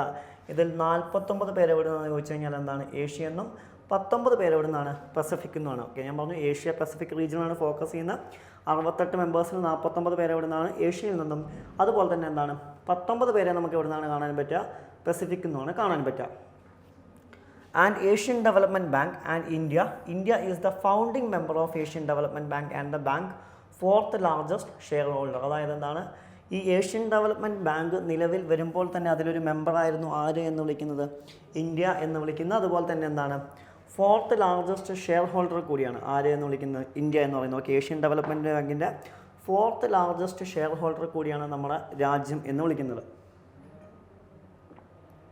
ഇനി ഈ ഏഷ്യൻ ഡെവലപ്മെൻറ്റ് ബാങ്ക് ഇന്ത്യയെ ഏതൊക്കെ കാര്യങ്ങൾ, അല്ലെങ്കിൽ ഇന്ത്യയുടെ ഏതൊക്കെ പ്രയോറിറ്റീസിനാണ് പ്രധാനമായിട്ടും ഇമ്പോർട്ടൻസ് കൊടുക്കുന്നതെന്ന് വെച്ച് കഴിഞ്ഞാൽ ഏതൊക്കെയാണ്? റോബസ്റ്റ്, ക്ലൈമറ്റ് റിലയൻറ്റ്, അതുപോലെ തന്നെ ഇൻക്ലൂസീവ് ഗ്രോത്ത്. ഇതൊക്കെ നമ്മൾ എന്താണ് ഏഷ്യൻ ഡെവലപ്മെൻറ്റുമായി എന്താണ് ചെയ്യുന്നതാണ്. 2030 എന്ത് ചെയ്യണം, പൂർത്തിയാക്കണം എന്നാണ് ഈ പ്രൊജക്റ്റ് എന്ത് ചെയ്യുന്നത്, ലക്ഷ്യം വയ്ക്കുന്നത്. അതുപോലെ തന്നെ 2023 മുതൽ 2027 വരെ ഏഷ്യൻ ഡെവലപ്മെൻറ്റ് ബാങ്കുമായിട്ട് എന്താണ് പാർട്ട്ണർഷിപ്പ് സ്ട്രാറ്റജിയുള്ള ഒരു രാജ്യം കൂടിയാണ് ഇന്ത്യ എന്ന് വിളിക്കുന്നത്. അപ്പോൾ ഏഷ്യൻ ഡെവലപ്മെൻറ്റ് ബാങ്കിൻ്റെ തന്നെ ഒരു ഇമ്പോർട്ടൻറ്റ് ഭാഗമാണ് ഏത്, അല്ലെങ്കിൽ ഏത് രാജ്യം, നമ്മുടെ രാജ്യം എന്ന് പറയുന്നത് ഇന്ത്യ എന്ന് പറയുന്ന രാജ്യം എന്താണ് ഏഷ്യൻ ഡെവലപ്മെൻറ്റ് ബാങ്കിൻ്റെ തന്നെ എന്താണ് ഇമ്പോർട്ടൻ്റ് ആയൊരു ഭാഗമാണ് എന്നുള്ള കാര്യം എന്ത് ചെയ്യാൻ പറ്റും, നമുക്ക് പറയാൻ സാധിക്കും. Clear? Next 134th doctor Ambedkar Jayanti. Okay, എന്താണ് ന്യൂസിൽ ഇത് വരാൻ കാരണം? The 134th doctor Ambedkar Jayanti was celebrated on 14th April 2024 by Dr. Ambedkar Foundation DAF on behalf of the Ministry of Social Justice and Empowerment. അതായത് ministry of social justice and എംപവർമെൻറ്റിൻ്റെ അണ്ടറിൽ വരുന്ന doctor Ambedkar foundation എന്ത് ചെയ്യുന്നുണ്ട്, 134ാമത്തെ അംബേദ്കർ ജയന്തി എന്ത് ചെയ്യുന്നുണ്ട്, ഏപ്രിൽ 14 സെലിബ്രേറ്റ് ചെയ്തു. Okay, ഇതാണ് ഇത് ന്യൂസിൽ വരാനുള്ളൊരു കാരണം. നമുക്ക് അംബേദ്കറെ കുറിച്ച് എന്ത് ചെയ്യാം, നോക്കാം. ഓക്കെ, നമുക്കറിയാം BR അംബേദ്കർ, ബാബാ സാഹിബ് അംബേദ്കറാണ്. ഇദ്ദേഹത്തെ എന്ത് പേരിലാണ് അറിയപ്പെടുന്നത്? The father of Indian constitution എന്നുള്ള പേരിലാണ് എന്ത് ചെയ്യുന്നത്, അറിയപ്പെടുന്നതായിട്ട് എന്ത് ചെയ്യാൻ പറ്റുക, നമുക്ക് കാണാൻ പറ്റുക. അതുപോലെ തന്നെ 14 ഏപ്രിൽ 1891 ഇദ്ദേഹം ജനിക്കുന്നത്. അതുപോലെ തന്നെ 6 ഡിസംബർ 1956 എന്ത് ചെയ്യുന്നത്, ഇദ്ദേഹം മരിക്കുന്നത്. ഇനി ഇദ്ദേഹത്തിൻ്റെ ഒരു ബ്രീഫ് പ്രൊഫൈൽ നോക്കിക്കഴിഞ്ഞാൽ എന്താണ്, ഇദ്ദേഹം എന്തായിരുന്നു, ഒരു സോഷ്യൽ റിഫോമറാണ്, അതുപോലെ തന്നെ ജൂറിസ്റ്റിക്റ്റാണ്, എക്കണോമിസ്റ്റാണ്, അതുപോലെ തന്നെ എന്താണ് author and thinker of comparative religions, അതുപോലെ തന്നെ എന്താണ് എക്സിക്യൂട്ടീവ് കൗൺസിൽ വൈസ്രോയ്, 1942 വൈസ്രോയുടെ എക്സിക്യൂട്ടീവ് കൗൺസിൽ എന്താണ് ലേബർ മെമ്പറായിരുന്നു. അതുപോലെ തന്നെ നമ്മുടെ ഇന്ത്യൻ കോൺസ്റ്റിറ്റ്യൂഷൻ ഉണ്ടാക്കുന്ന സമയത്ത് എന്താണ് ഡ്രാഫ്റ്റിംഗ് കമ്മിറ്റി ചെയർമാൻ ആയിരുന്നു. അതുകൊണ്ട് തന്നെയാണ് അദ്ദേഹത്തെ നമ്മൾ എന്ത് പേരിൽ വിളിക്കുന്നത്? ഫാദർ ഓഫ് ഇന്ത്യൻ കോൺസ്റ്റിറ്റ്യൂഷൻ എന്നുള്ള പേരിൽ വിളിക്കുന്നത്. അതുപോലെ തന്നെ ഇന്ത്യയുടെ ആദ്യത്തെ എന്താണ്? ഫസ്റ്റ് ലോ മിനിസ്റ്ററാണ്. അതുപോലെ തന്നെ 1990 ഇദ്ദേഹത്തിന് മരണാനന്തര ബഹുമതിയായിട്ട് നമ്മൾ ഏത് കൊടുത്തിരുന്നു? ഭാരത് രത്ന കൊടുത്തിരുന്നു. അതുപോലെ തന്നെ ഇതിൻ്റെ കോൺട്രിബ്യൂഷൻസ് എന്തൊക്കെയാണെന്ന് ചോദിച്ചു കഴിഞ്ഞാൽ എന്താണ്? ഇദ്ദേഹം ലീഡ് ചെയ്തതാണ് ഇത് മഹത് സത്യാഗ്രഹ 1927 എഗെയിൻസ്റ്റ് ഹിന്ദുസ്. അതുപോലെ തന്നെ എന്താണ്? എല്ലാ 3 റൗണ്ട് ടേബിൾ കോൺഫറൻസിലും നമുക്കറിയാം ഗാന്ധി സെക്കൻഡ് റൗണ്ട് ടേബിൾ കോൺഫറൻസിൽ മാത്രമേ ഉണ്ടായിട്ടുള്ളൂ എങ്കിൽ എല്ലാ റൗണ്ട് ടേബിൾ കോൺഫറൻസിലും പങ്കെടുത്ത ആളാണ് ആര് എന്ന് വിളിക്കുന്ന? അംബേദ്കർ എന്ന് വിളിക്കുന്ന. അതുപോലെ തന്നെ signed the 1932 Pune pact between Mahatma Gandhi to അബാൻഡ് the idea of separate electorate the depressed classes. അതുപോലെ തന്നെ എന്തോ 1932 എന്താണ്? ഡിപ്രസ്ഡ് ക്ലാസസിനുള്ള എന്താണ്? സെപ്പറേറ്റ് ഇലക്ട്രേറ്റ് അബാൻഡൻ ചെയ്യുന്നതിന് വേണ്ടിയിട്ട് എന്ത് ചെയ്തു? ഗാന്ധിയുമായിട്ട് പൂന പാക്റ്റിൽ എന്ത് ചെയ്യുന്നുണ്ട്? ഒപ്പുവയ്ക്കുന്നുണ്ട്. അതുപോലെ തന്നെ എന്ത് ചെയ്യുന്നുണ്ട്? The reserved seat for depressed classes were increased from 70 to 147 in the provisional legislature and to 80% in the central legislature. അതുപോലെ തന്നെ ഇദ്ദേഹം എന്ത് ചെയ്യുന്നുണ്ട്? ഡിപ്രസ്ഡ് ക്ലാസസിന് വേണ്ടിയുള്ള റിസർവേഷൻ 71 നിന്നും 147 ആക്കിയിട്ട് എന്താണ്? പ്രൊവിഷണൽ ലെജിസ്ലേച്ചേഴ്സിൽ ഉയർത്തി. അതായത് 18% സെൻട്രൽ ലെജിസ്ലേച്ചറിലും ഉയർത്തുന്നുണ്ട്. അതുപോലെ തന്നെ എന്താണ്? അദ്ദേഹം എന്തിനെതിരായിരുന്നു? ആർട്ടിക്കിൾ 370 ആർട്ടിക്കിൾ 307 അതായത് ജമ്മു കാശ്മീരിന് ഒരു പ്രത്യേക സ്റ്റാറ്റസ് കൊടുക്കുന്നതിനെതിരായിരുന്നു ആര് എന്ന് വിളിക്കുന്നത്? BR അംബേദ്കർ എന്ന് വിളിക്കുന്ന. അതുപോലെ തന്നെ അദ്ദേഹം ഏതിനെ സപ്പോർട്ട് ചെയ്യേണ്ട? യൂണിഫോം സിവിൽ കോഡിനെ സപ്പോർട്ട് ചെയ്ത വ്യക്തിയാണ്. അതുപോലെ തന്നെ ഇന്ത്യൻ കോൺസ്റ്റിറ്റ്യൂഷൻ്റെ ആർട്ടിക്കിൾ 32 നമുക്കറിയാമല്ലേ എന്താണ്? റൈറ്റ് ടു കോൺസ്റ്റിറ്റ്യൂഷണൽ റെമഡീസ് ആണ്. അതിനെന്താണ്? Soul of the constitution and very heart of it അതായത് ഇന്ത്യൻ ഭരണഘടനയുടെ ഹൃദയവും ആത്മാവും എന്ന് വിശേഷിപ്പിച്ച വ്യക്തി കൂടിയാണ് ആര്? ഇദ്ദേഹം. അതുപോലെ തന്നെ എന്താണ്? Differences over Hindu code bill lead to the resignation from cabinet in 1951. അതുപോലെ തന്നെ ഹിന്ദു കോഡ് ബില്ലിനെ തുടർന്ന് 1951 എന്ത് ചെയ്തു? ഇദ്ദേഹം എന്ത് ചെയ്തു? റിസൈൻ ചെയ്തു. എവിടെ നിന്ന്? ക്യാബിനറ്റിൽ നിന്ന്. അതുപോലെ തന്നെ എന്താണ്? പിന്നീട് അദ്ദേഹം ബുദ്ധിസത്തിലേക്ക് കൺവേർട്ട് ചെയ്യുകയും അതുപോലെ തന്നെ അദ്ദേഹത്തിൻ്റെ മരണം എന്താണ്? മഹാപരിനിർവൺ ദിവസമായിട്ട് എന്ത് ചെയ്യുന്നുണ്ട്? സെലിബ്രേറ്റ് ചെയ്യുന്നുണ്ട്. ഇദ്ദേഹത്തിൻ്റെ ഇമ്പോർട്ടൻറ്റ് ജേർണൽസ് ഏതൊക്കെയാണെന്ന് ചോദിച്ചു കഴിഞ്ഞാൽ ഏതൊക്കെയാണ്? ഒന്ന് 1920 വന്ന എന്താണ്? മുക്നായക്. അതുപോലെ തന്നെ എന്താണ്? 1927 വന്ന വഹി സ്ക്രിപ്റ്റ് ഭാരത്. അതുപോലെ തന്നെ 1929 വന്ന സമത ആൻഡ് 1930 വന്ന എന്താണ്? ജനത.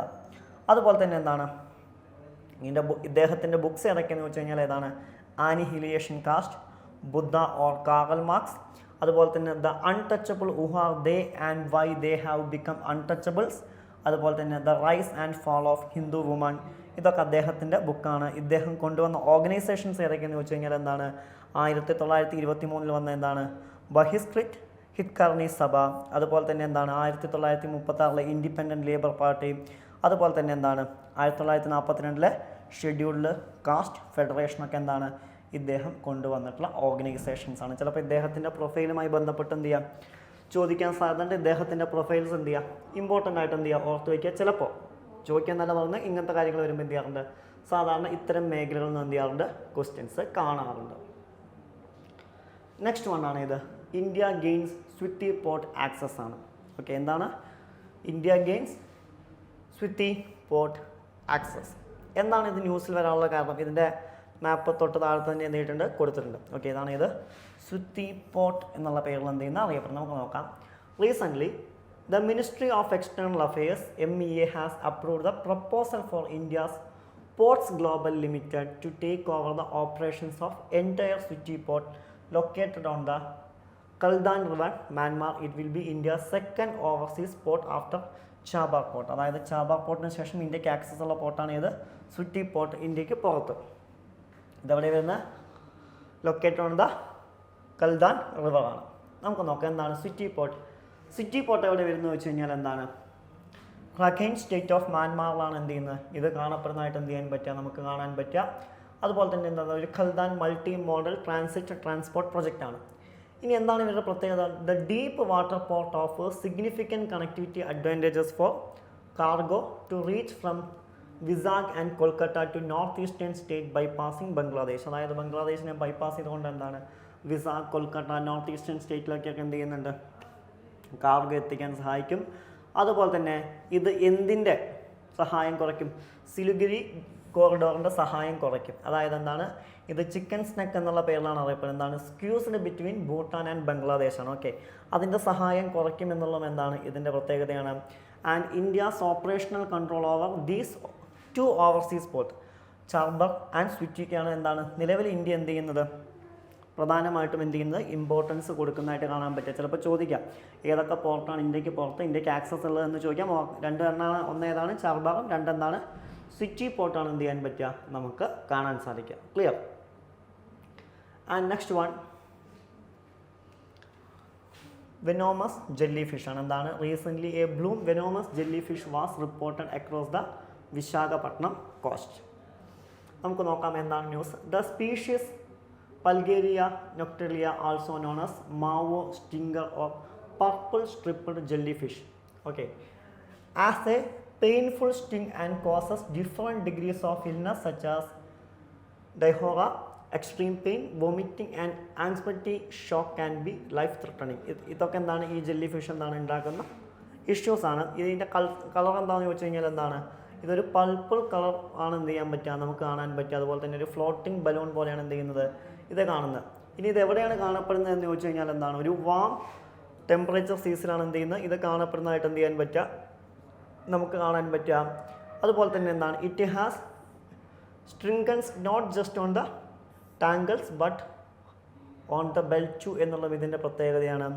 അതുപോലെ തന്നെ എന്താണ്, these are bioluminescent having a ability to produce light in the dark എന്നുള്ളതും ഇവരുടെ പ്രത്യേകതയാണ്. Okay, and the jellyfish bloom in when the population of species increase dramatically within the short period of time. അതായത് എന്താണ്, ഒരു short period of ടൈമിൽ എന്ത് ചെയ്യാൻ പറ്റും, ഇവരുടെ സ്പീഷീസിൻ്റെ എണ്ണം അഥവാ എന്താണ് റീപ്രൊഡക്ഷൻ റേറ്റ് എന്ന് വിളിക്കുന്ന എന്താണ് വളരെയധികം കൂടുതലാണ് എന്നുള്ളതും എന്താണ് ഇവരുടെ പ്രത്യേകതയാണ്. ഓക്കെ, ഇത് ഫിഷിംഗ് അല്ലെങ്കിൽ ടൂറിസം ഇൻഡസ്ട്രിക്കൊക്കെ എന്താണ് വളരെ രീതിയിലുള്ള ഇമ്പാക്റ്റുകൾ ഉണ്ടാക്കുന്നുണ്ട് എന്നുള്ള ഇവരുടെ പ്രത്യേകതയാണ്. ആൻഡ് നെക്സ്റ്റ് വൺ ആണ് ഇത് dispelling myth around bats in Kerala. Okay, അതായത് എന്താണ് ന്യൂസ് വന്നിരിക്കുന്നത്, എന്താണ് കേരളത്തിലെ ഏതിനെക്കുറിച്ചാണ്, ബാറ്റ്സിനെ കുറിച്ചാണ് എന്തിരിക്കുന്നത് ന്യൂസ് വന്നിരിക്കുന്നതായിട്ട് എന്ത് ചെയ്യാൻ പറ്റുക, നമുക്ക് കാണാൻ പറ്റുക. Recently the researchers from Kerala have training program bat taxonomy acoustic and biography. നമുക്ക് നോക്കാം എന്താണ് myth, superstition and zoonotic disease such as COVID-19 and Nipah virus infection have created negative impression of bats. അതായത് ഈ വവ്വാലുകളാണ് എന്തുണ്ടാക്കിയത്, നിപ്പ അല്ലെങ്കിൽ COVID-19 ഒക്കെ ഉണ്ടാക്കിയത് എന്നുള്ള already എന്ത് ചെയ്തിട്ടുണ്ട്, ബാറ്റുകൾക്ക് എന്ത് ചെയ്തിട്ടുണ്ട്, ഒരു നെഗറ്റീവ് ഇംപ്രഷൻ കൊടുത്തായിട്ട് എന്ത് ചെയ്യാൻ പറ്റും, നമുക്ക് കാണാൻ പറ്റും. And the project aims to address the challenges posed by emerging zoonotic disease and the ongoing threats faced by bat population including the habitat loss and cutting the drum fruit bat roots. അതുപോലെ തന്നെ എന്താണ്, അതുകൊണ്ട് തന്നെ ഇത് വളരെ വലിയ രീതിയിൽ എന്തിനെ ബാധിച്ചിട്ടുണ്ട്, ബാറ്റ് പോപ്പുലേഷനെ ബാധിച്ചതായിട്ട് എന്ത് ചെയ്യാൻ പറ്റും, നമുക്ക് കാണാൻ പറ്റും. പല രീതിയിൽ അതിനെ നമ്മൾ നശിപ്പിക്കുന്നുണ്ട്. Researchers in Kerala also supporting the ongoing national bat monitoring program which has been running since 1996. 1996 മുതലാണ് എന്ത് ചെയ്യുന്നത്, ഏറ്റവും സിമ്പിളായി പറഞ്ഞു കഴിഞ്ഞാൽ നാഷണൽ ബാറ്റ് മോണിറ്ററിംഗ് പ്രോഗ്രാം എന്ത് ചെയ്യുന്നത്, സ്റ്റാർട്ട് ചെയ്യുന്നത്. നിലവിലെ കേരളത്തിലെ റിസർച്ചേഴ്സ് അതിനെ സപ്പോർട്ട് ചെയ്യുന്നുണ്ട്. നമ്മുടെ പ്രശ്നമല്ല എപ്പോഴാണ് national bat monitoring programme start ചെയ്തതെന്ന് വെച്ച് കഴിഞ്ഞാൽ എപ്പോഴാണ് 1996 എന്ത് ചെയ്യുന്നത്, ഇത് സ്റ്റാർട്ട് ചെയ്യുന്നതായിട്ട് എന്ത് ചെയ്യാൻ പറ്റുക, നമുക്ക് കാണാൻ പറ്റുക. ഇതെന്ത് ചെയ്യും, ബാറ്റ് കൺസർവേഷനുമായി ബന്ധപ്പെട്ട കാര്യങ്ങളിൽ സപ്പോർട്ട് നൽകുക എന്നുള്ളതൊക്കെയാണ് ഇതിൻ്റെ ലക്ഷ്യം. നാഷണൽ ബാറ്റ് മോണിറ്ററിംഗ് പ്രോഗ്രാമിൻ്റെ എന്താണ് ലക്ഷ്യമായിട്ട് എന്ത് ചെയ്യുന്നത് പറയുന്നത്. ഇനി ബാറ്റ്സ് നോക്കുകയാണെന്നുണ്ടെങ്കിൽ എന്താണ്, ഇന്ത്യയിൽ തന്നെ ഏകദേശം 135 ബാറ്റ് സ്പീഷീസിന് എന്ത് ചെയ്യാൻ പറ്റും, നമുക്ക് കാണാൻ പറ്റും. ഇവരെന്ന് പറയുന്നത് എന്താണ്, നോൺ ടെർമിനൽ എനിമൽസ് ആണ്. ഇനി bats normally feed on fruits, ഇവർ പ്രധാനമായിട്ടും ഭക്ഷണം കഴിക്കുന്ന ഫ്രൂട്ട്സ് ആണ്. അതുപോലെ തന്നെ helping in pollination by seed dispersal but also cause agriculture losses and hence are regarded as vermin. അതുപോലെ തന്നെ എന്താണ്, പക്ഷേ പലപ്പോഴും അഗ്രികൾച്ചർ ലോസസ് ഒക്കെ ഉണ്ടാക്കാൻ ആര് കാരണമാവുന്നുണ്ട്, ബാറ്റ്സ് എന്ത് ചെയ്യുന്നുണ്ട്, കാരണമാവുന്നുണ്ട്. The population of bats has declined worldwide due to the poaching, meat consumption, use in the traditional medicine, climate change, environmental pollution and biological insertion. അതുപോലെ നിലവിൽ എന്ത് ചെയ്യുന്നുണ്ട്, ബാറ്റിൻ്റെ എന്താണ് വേൾഡ് വൈഡ് പോപ്പുലേഷൻ കുറയാണ്. കാരണം എന്താണ്, ഒന്ന് പോച്ചിങ് ആയിരിക്കാം, അല്ലെങ്കിൽ മീറ്റ് കൺസംഷൻ ആയിരിക്കാം, അതുപോലെ തന്നെ ട്രഡീഷണൽ മെഡിസിൻസ് യൂസ് ആവാം, അല്ലെങ്കിൽ ക്ലൈമറ്റ് ചേഞ്ച് ആവാം, എൻവയോൺമെൻറ്റൽ പൊല്യൂഷൻ അല്ലെങ്കിൽ ബയോളജിക്കൽ ഇൻവെൻഷൻസ് ഒക്കെ എന്തിൻ്റെ പോപ്പുലേഷൻ കുറയ്ക്കുന്നുണ്ട്, ബാറ്റിൻ്റെ പോപ്പുലേഷൻ എന്ത് ചെയ്യുന്നുണ്ട്, നിലവിൽ കുറയ്ക്കുന്നുണ്ട് എന്നാണ് പറയുന്നത്. നെക്സ്റ്റ് വൺ ആണ് ഇത് central water commission, that means CWC. At least 30 east flowing rivers between Mahanadi and Pennar have no water on the moment, according to an analysis of data released by the Central Water Commission. അതായത് എന്ത് ചെയ്തിട്ടുണ്ട്, നിലവിൽ central water commission 13 east flowing റിവേഴ്സിൻ്റെ ഒരു data പുറത്തുവിട്ടിട്ടുണ്ട്. ഉദാഹരണമായി മഹാനദി, പെന്നാറൊക്കെ തമ്മിൽ. അതാണ് ഇത് ന്യൂസിൽ വരാനുള്ള ഒരു കാരണം. നമുക്ക് നോക്കാം എന്താണ് central water commission. The Central Water Commission is an apex technical organization in the country. ഈ വാട്ടറിൻ്റെ ഒക്കെ കാര്യത്തിൽ എന്താണ്, ഒരു അപ്പെക്സ് ടെക്നിക്കൽ ഓർഗനൈസേഷനാണ് ഏതെന്ന് വിളിക്കുന്നത്, സെൻട്രൽ വാട്ടർ കമ്മീഷൻ എന്ന് വിളിക്കുന്നതായിട്ട് എന്ത് ചെയ്യാൻ പറ്റുക, നമുക്ക് കാണാൻ പറ്റുക. ഇത് ഏതിൻ്റെ അണ്ടറിലാണ് വരുന്നത്, മിനിസ്ട്രി ഓഫ് വാട്ടർ റിസോഴ്സസിൻ്റെ അണ്ടറിലാണ് എന്ത് ചെയ്യുന്നത്, ഇത് വരുന്നതായിട്ട് എന്ത് ചെയ്യാൻ പറ്റുക, നമുക്ക് കാണാൻ പറ്റുക. അതുപോലെ തന്നെ ഈ കമ്മീഷൻ എന്തിനൊക്കെ റെസ്പോൺസിബിൾ ആണ് എന്ന് വെച്ച് കഴിഞ്ഞാൽ എന്താണ്, initiating, coordinating and furthering in consultation with the state governments the schemes for control, conservation, development, utilization of water resources through out the country. അതായത് ഈ വാട്ടർ റിസോഴ്സസ് എങ്ങനെ യൂസ് ചെയ്യണം, അതിനെ പ്രൊട്ടക്ട് ചെയ്യാൻ ഏതൊക്കെ സ്കീമുകളാണ് സ്റ്റേറ്റുകൾ ഇറക്കുന്നത്, അതിനെക്കുറിച്ച് അന്വേഷിക്കുക, എന്താണ് ഇനീഷ്യേറ്റീവ് എടുക്കുക, അതിനെ കോർഡിനേറ്റ് ചെയ്യുക എന്നുള്ള കാര്യ ചുമതലയാണ് ഇവരുടെ ചുമതലയാണ്. അതുപോലെ തന്നെ നമുക്കറിയാം നമ്മളിത് പ്രധാനമായിട്ടും ഇറിഗേഷൻ അതുപോലെ തന്നെ ഫ്ലഡ് മാനേജ്മെൻറ്റ്, പവർ ജനറേഷൻ, നാവിഗേഷനൊക്കെയാണ് എന്ത് ചെയ്യുന്നത്, നമ്മൾ ഉപയോഗിക്കുന്നത്. ഇനി ഇന്ത്യയിൽ നമ്മൾ നോക്കുകയാണെങ്കിൽ നമുക്കറിയാം ഈസ്റ്റ് ഫ്ലോയിങ് റിവേഴ്സും ഉണ്ട്, വെസ്റ്റ് ഫ്ലോയിങ് റിവേഴ്സും ഉണ്ട്. അതിൽ ഈസ്റ്റ് ഫ്ലോയിങ് റിവേഴ്സിൻ്റെ പ്രത്യേകത എന്താണെന്ന് ചോദിച്ചു കഴിഞ്ഞാൽ എന്താണ്, മേജർ റിവേഴ്സ് എന്താണ്, ഈസ്റ്റ് ഫ്ലോയിങ് റിവേഴ്സാണ്. ഉദാഹരണമായിട്ട് മഹാനദി, ഗോദാവരി, കൃഷ്ണ, കാവേരി. ഇനി ഇതെങ്ങോട്ടാണ് പതിക്കുക എന്ന് വെച്ച് കഴിഞ്ഞാൽ എന്താണ്, ബേ ഓഫ് ബംഗാളിലേക്കാണ് എന്ത് ചെയ്യുന്നത്, ഇത് പതിക്കുന്നതായിട്ട് എന്ത് ചെയ്യാൻ പറ്റുക, നമുക്ക് കാണാൻ പറ്റുക. അതുപോലെ തന്നെ ഇത് എന്ത് ചെയ്യുന്നുണ്ട്, വലിയ രീതിയിലുള്ള സെഡിമെൻറ്റ്സ് എന്ത് ചെയ്യുന്നുണ്ട്, ക്യാരി ചെയ്യുന്നതായിട്ട് എന്ത് ചെയ്യാൻ പറ്റും, നമുക്ക് കാണാൻ പറ്റും. ഇതെന്തിന് കാരണമാകുന്നു, ഡെൽറ്റാസ് എന്താണ് ഉണ്ടാക്കാൻ കാരണമാകുന്നു. അതുപോലെ തന്നെ വലിയ രീതിയിൽ ഇതിനെന്താണ് ട്രൈബ്യൂട്ടറീസുകളായിട്ട് കാണാൻ പറ്റും. ഇനി വെസ്റ്റ് ഫ്ലോയിങ് എടുക്കുകയാണെങ്കിൽ എന്താണ്, only 2 long reverse flow west words. ഇന്ത്യയിലെ തന്നെ പ്രധാനപ്പെട്ട 2 വലിയ റിവേഴ്സ് മാത്രമേ വെസ്റ്റ് വേർഡ്സ് പോകുന്നുള്ളൂ. ഒന്നേതാണ് നർമ്മദ, ഒന്നേതാണ് താപ്തി. ഇനി ഇവർ എവിടെയാണ് പതിക്കാന്ന് ചോദിച്ചു കഴിഞ്ഞാൽ എവിടെയാണ് പതിക്കുന്നത്, അറേബ്യൻ സീലാണ് എന്ത് ചെയ്യുന്നത്, ഇവർ പതിക്കുന്നതായിട്ട് എന്ത് ചെയ്യാൻ പറ്റുക, നമുക്ക് കാണാൻ പറ്റുക. ഇവർ ക്യാരി ചെയ്യുന്ന സെഡിമെൻസിൻ്റെ അളവ് എന്തായിരിക്കും, കുറവായിരിക്കും. അതുപോലെ തന്നെ ഇവർ എന്ത് ഫോം ചെയ്യുന്നുണ്ട്, എസ്റ്റുറീസ് എന്ത് ചെയ്യുന്നുണ്ട്, ഫോം ചെയ്യുന്നുണ്ട്. അവരുടെ മൗത്തിൽ എന്ത് ചെയ്യുന്നുണ്ട്, എസ്റ്റുറീസ് ഫോം ചെയ്യുന്നുണ്ട്. അതുപോലെ തന്നെ എന്താണ്, ഇവരുടെ ട്രൈബ്യൂട്ടറീസിൻ്റെ എണ്ണവും എന്താണ്, മറ്റേതിനെ അപേക്ഷിച്ച് നോക്കുമ്പോൾ വളരെയധികം കുറവായിരിക്കും എന്നുള്ളത് ഏതിൻ്റെ പ്രത്യേകതയാണ്, ഇതിൻ്റെ പ്രത്യേകതയാണ്. നെക്സ്റ്റ് വൺ ആണ് 61st national maritime day.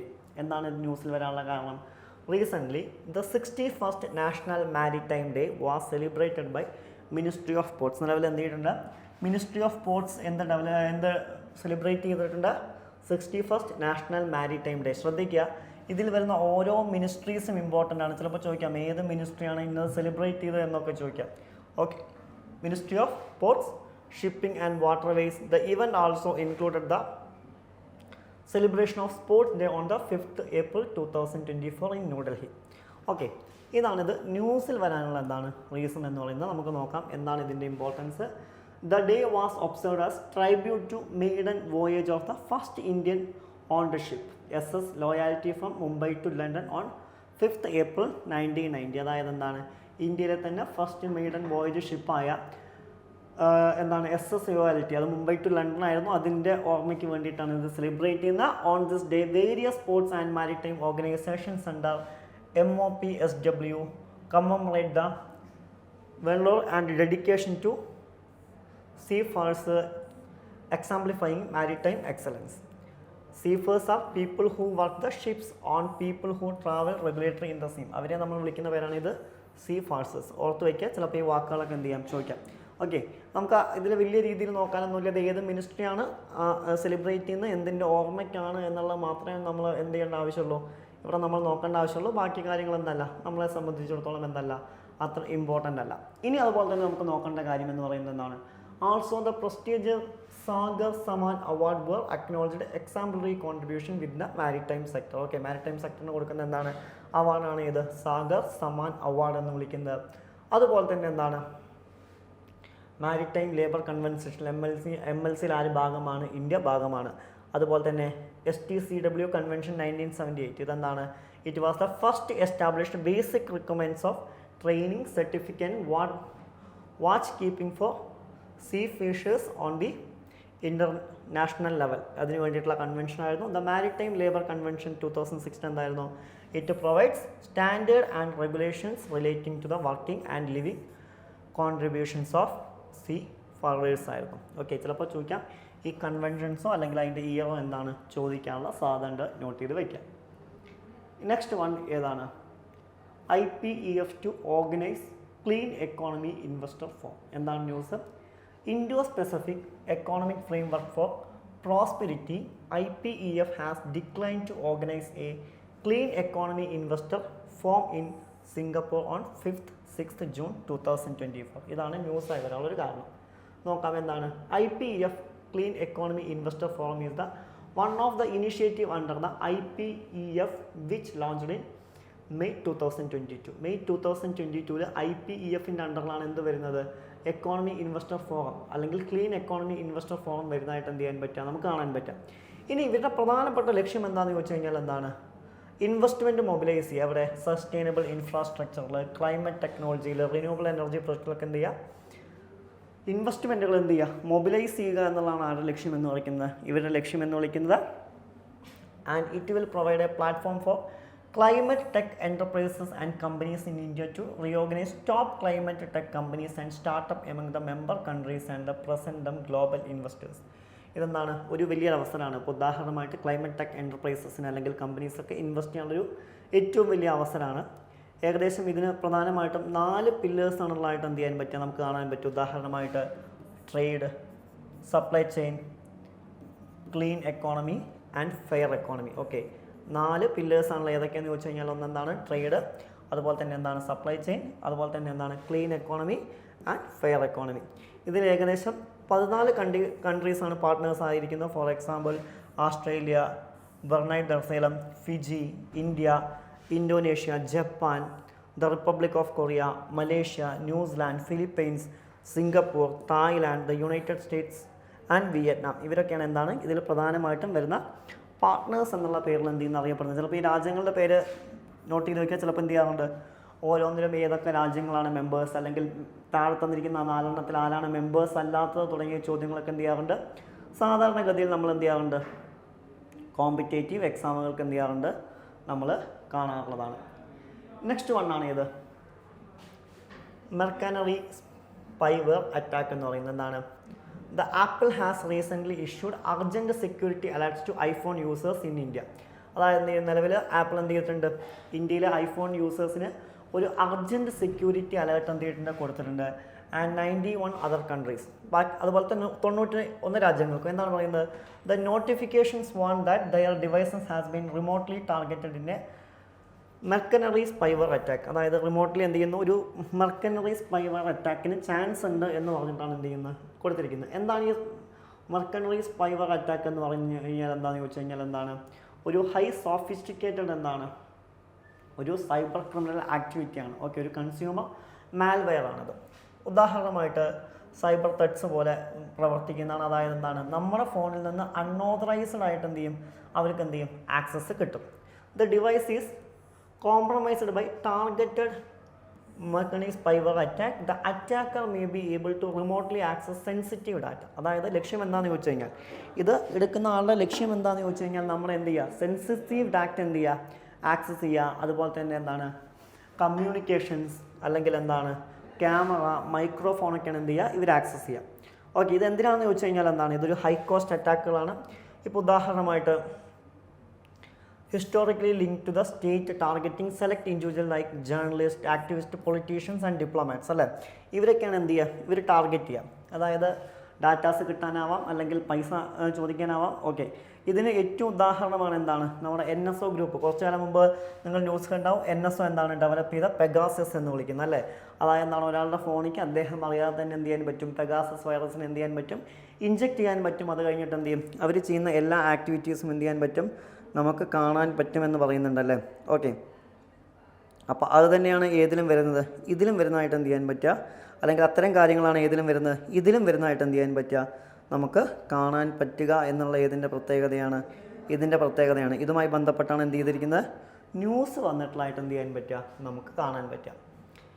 Next വണ്ണാണ് ഇത് എക്സൈസ് ഡസ്റ്റ് ക്ലിക്ക് എന്ന് വിളിക്കുന്നത്. എന്താണ്, the Indian army contingent departed for the 5th edition of India-Uzbekistan Joint Military Exercise Dust Lick. Okay, നമുക്കറിയാം എല്ലാ മിലിറ്ററി എക്സസൈസ് എന്താണ് വളരെ ഇമ്പോർട്ടൻ്റ് ആണ്, നമ്മൾ പറയാറുണ്ടല്ലേ. എല്ലാ മിലിറ്ററി എക്സസൈസ് എന്താണ്, എക്സാംസിനെ സംബന്ധിച്ചിടത്തോളം ഇമ്പോർട്ടൻസ് ആണ്. ഓക്കെ, ഇതാരൊക്കെ തമ്മിലാണ്, ഇന്ത്യയും ഉസ്ബെക്കിസ്ഥാനും തമ്മിലുള്ള എന്താണ് ജോയിൻറ്റ് മിലിറ്ററി എക്സസൈസ് ആണ്.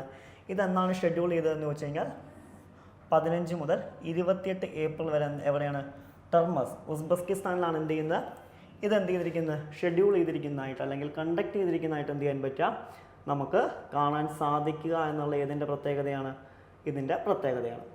ഇനി നമുക്ക് നോക്കാം, ഇതെന്താണ്, ഒരു ഇയർലി ഇവൻ്റ് ആണ്. ഓക്കെ, ഇന്ത്യയും ഉസ്ബെക്കിസ്ഥാനും എന്താണ് ആൾട്ടർനേറ്റീവ്ലി കണ്ടക്ട് ചെയ്യുന്ന ഒരു ഇയർലി ഇവൻ്റ് ആണിത്.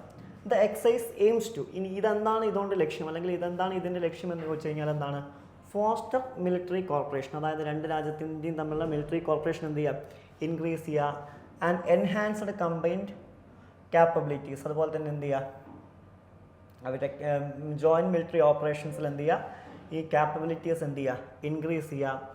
അതുപോലെ തന്നെ എന്താണ്, സെമി അർബൻ ടെറൈൻ, അതുപോലെ തന്നെ develop inter probability and enhance bilateral relations ഒക്കെയാണ് ഇതിൻ്റെ ലക്ഷ്യം എന്ന് വിളിക്കുന്നത്. ഓക്കെ, ഇനി ഇതിൻ്റെ പ്രത്യേകത എന്താണെന്ന് വെച്ച് കഴിഞ്ഞാൽ, നിലവിൽ ഇതിൽ എന്തുണ്ട്, 2 വുമൺ ഓഫീസേഴ്സ് ഉണ്ട് എന്നുള്ള എന്താണ് ഇതിൻ്റെ പ്രത്യേകതയാണ്. അതുപോലെ തന്നെ ഇത് ആദ്യമായിട്ട് കണ്ടക്ട് ചെയ്യുന്ന എപ്പോഴാണെന്ന് ചോദിച്ചു കഴിഞ്ഞാൽ എപ്പോഴാണ്, 2019 എന്ത് ചെയ്യുന്നത്, ഇത് ആദ്യമായിട്ട് എന്ത് ചെയ്യുന്നത്, കണ്ടക്ട് ചെയ്യുന്നത്. അത് അന്നത്തെ ലക്ഷ്യം എന്ന് പറയുന്നത് എന്തായിരുന്നു, കൗണ്ടർ ടെററിസം ആയിരുന്നു. അപ്പോൾ 2019 എന്ത് ചെയ്യുന്നത്, ഇത് ആദ്യമായി കണ്ടക്ട് ചെയ്യുന്നതായിട്ട് എന്ത് ചെയ്യാൻ പറ്റുക, നമുക്ക് കാണാൻ സാധിക്കുക. പിന്നെ വരുന്നതാണ് ഇത് the next important news, Thrissur Pooram. അല്ല, നമുക്കറിയാം തൃശ്ശൂർ പൂരം കഴിഞ്ഞു. എന്താണ്, the recently ruling the Kerala high court has issued directives to ensure the safety and well-being of elephants and artists during the Thrissur Pooram festivals. അതായത് തൃശ്ശൂർ പൂരത്തിൽ ആനയെ കൊണ്ടുവരുന്നതുമായി ബന്ധപ്പെട്ട് എന്ത് ചെയ്തിരുന്നു, ഹൈക്കോടതി ചില നിർദ്ദേശങ്ങൾ കൊടുത്തിരുന്നു. എന്താണ് ഇതൊരു ന്യൂസായി വരാനുള്ള കാരണം എന്ന് വിളിക്കുന്നത്. നമുക്കറിയാം തൃശ്ശൂർ പൂരത്തെക്കുറിച്ച് നോക്കുകയാണെങ്കിൽ എന്താണ്, കേരളാസ് കൾച്ചർ ആൻഡ് സ്പിരിച്വൽ എസൻസിൽ എന്താണ് ഏറ്റവും ഇമ്പോർട്ടൻ്റ് ആയ അല്ലെങ്കിൽ ഗ്രാൻഡഡ് സെലിബ്രേഷനാണ് ഏത് എന്ന് വിളിക്കുന്നത്, തൃശ്ശൂർ പൂരം എന്ന് വിളിക്കുന്ന. ഇത് മലയാള മാസമായ മേടം, അതായത് ഏപ്രിൽ മെയ്യിലാണ് എന്ത് ചെയ്യുന്നത്, ഇത് സെലിബ്രേറ്റ് ചെയ്യുന്നതായിട്ട് എന്ത് ചെയ്യാൻ പറ്റുക, നമുക്ക് കാണാൻ പറ്റുക. എവിടെയാണ് ഇത് സെലിബ്രേറ്റ് ചെയ്യുന്നത്, ദ തേക്കിൻകാട് മൈതാനം, അല്ലെ, തൃശ്ശൂരിലെ തേക്കിൻകാട് മൈതാനത്തിലാണ് എന്ത് ചെയ്യുന്നത്, ഇത് സെലിബ്രേറ്റ് ചെയ്യുന്നത്. അതുപോലെ തന്നെ ഇത് എന്ത് പേരിലാണ് അറിയപ്പെടുന്നത് എന്ന് വെച്ച് കഴിഞ്ഞാൽ മദർ ഓഫ് ഓൾ പൂരംസ്, അല്ല, നമ്മൾ പറയുന്നത് പൂരങ്ങളുടെ പൂരം എന്ന് പറയുന്ന പോലെ തന്നെ ഇംഗ്ലീഷിൽ അതിന് എന്താണ്, മദർ ഓഫ് ഓൾ പൂരംസ് എന്നുള്ള പേരിലാണ് എന്ത് ചെയ്യുന്നത്, ഈ ഒരു ആനുവൽ ഫെസ്റ്റിവൽ എന്ത് ചെയ്യുന്നത്, അറിയപ്പെടുന്നതായിട്ട് എന്ത് ചെയ്യാൻ പറ്റുക, നമുക്ക് കാണാൻ സാധിക്കുക. ഇനി ഇതാരാണ് സ്റ്റാർട്ട് ചെയ്തതെന്ന് വെച്ച് കഴിഞ്ഞാൽ ആരാണ്, രാജ രാമവർമ്മ, അതായത് എന്താണ്, ശക്തൻ തമ്പുരാനാണ് എന്ത് ചെയ്യുന്നത്, ഇത് സ്റ്റാർട്ട് ചെയ്യുന്നതായിട്ട് എന്ത് ചെയ്യാൻ പറ്റുക, നമുക്ക് കാണാൻ പറ്റുക. 1790 മുതൽ 1805 വരെ എന്താണ്, കൊച്ചിയിലെ മഹാരാജാവായിരുന്നു ആര്, ശക്തൻ തമ്പുരാൻ എന്ന് വിളിക്കുന്നത്. ഓക്കെ, ഏകദേശം 10 ഡിഫറെൻറ്റ് ടെമ്പിൾസ് എന്നുള്ളവരാണ് അന്ന് ഇതാക്കിയിരുന്നത്.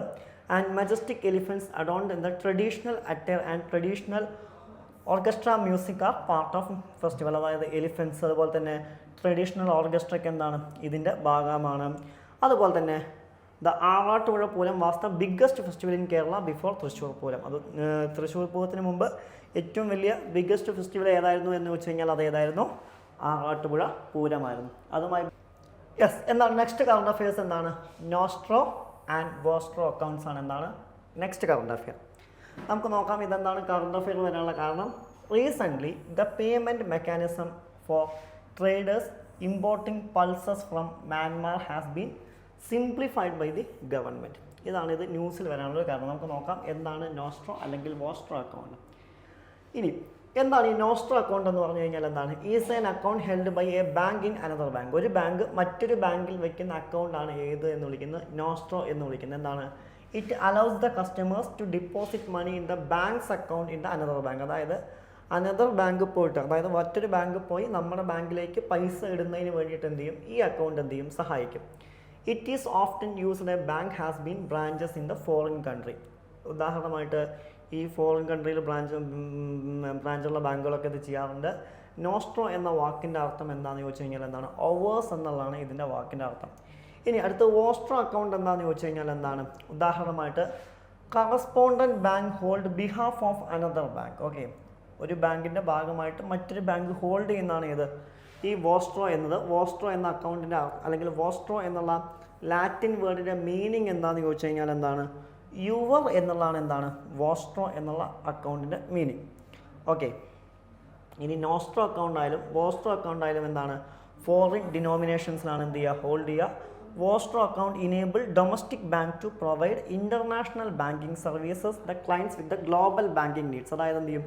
വോസ്ട്രോ അക്കൗണ്ടിൻ്റെ പ്രത്യേകത എന്താണെന്ന് ചോദിച്ചു കഴിഞ്ഞാൽ എന്താണ്? ക്ലയൻസിന് ഇൻ്റർനാഷണൽ അല്ലെങ്കിൽ ഗ്ലോബൽ ബാങ്കിങ് നീഡ്സ് എന്താണ് പ്രൊവൈഡ് ചെയ്യാൻ ബാങ്കുകളെ സഹായിക്കും. And vostro account services include executing wire transfers, performing foreign exchange transactions, enabling deposit withdrawals and expanding international ട്രേഡിനൊക്കെയാണ് എന്ത് ചെയ്യുന്നത്? വോസ്ട്രോ അക്കൗണ്ട് പ്രധാനമായിട്ടും ഉപയോഗിക്കുന്നതായിട്ട് എന്ത് ചെയ്യാൻ പറ്റുക?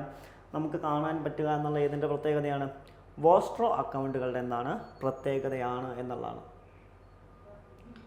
നെക്സ്റ്റ് വൺ ആണ് ഇത് ഗിറോ സയൻസ് എന്നാണ്.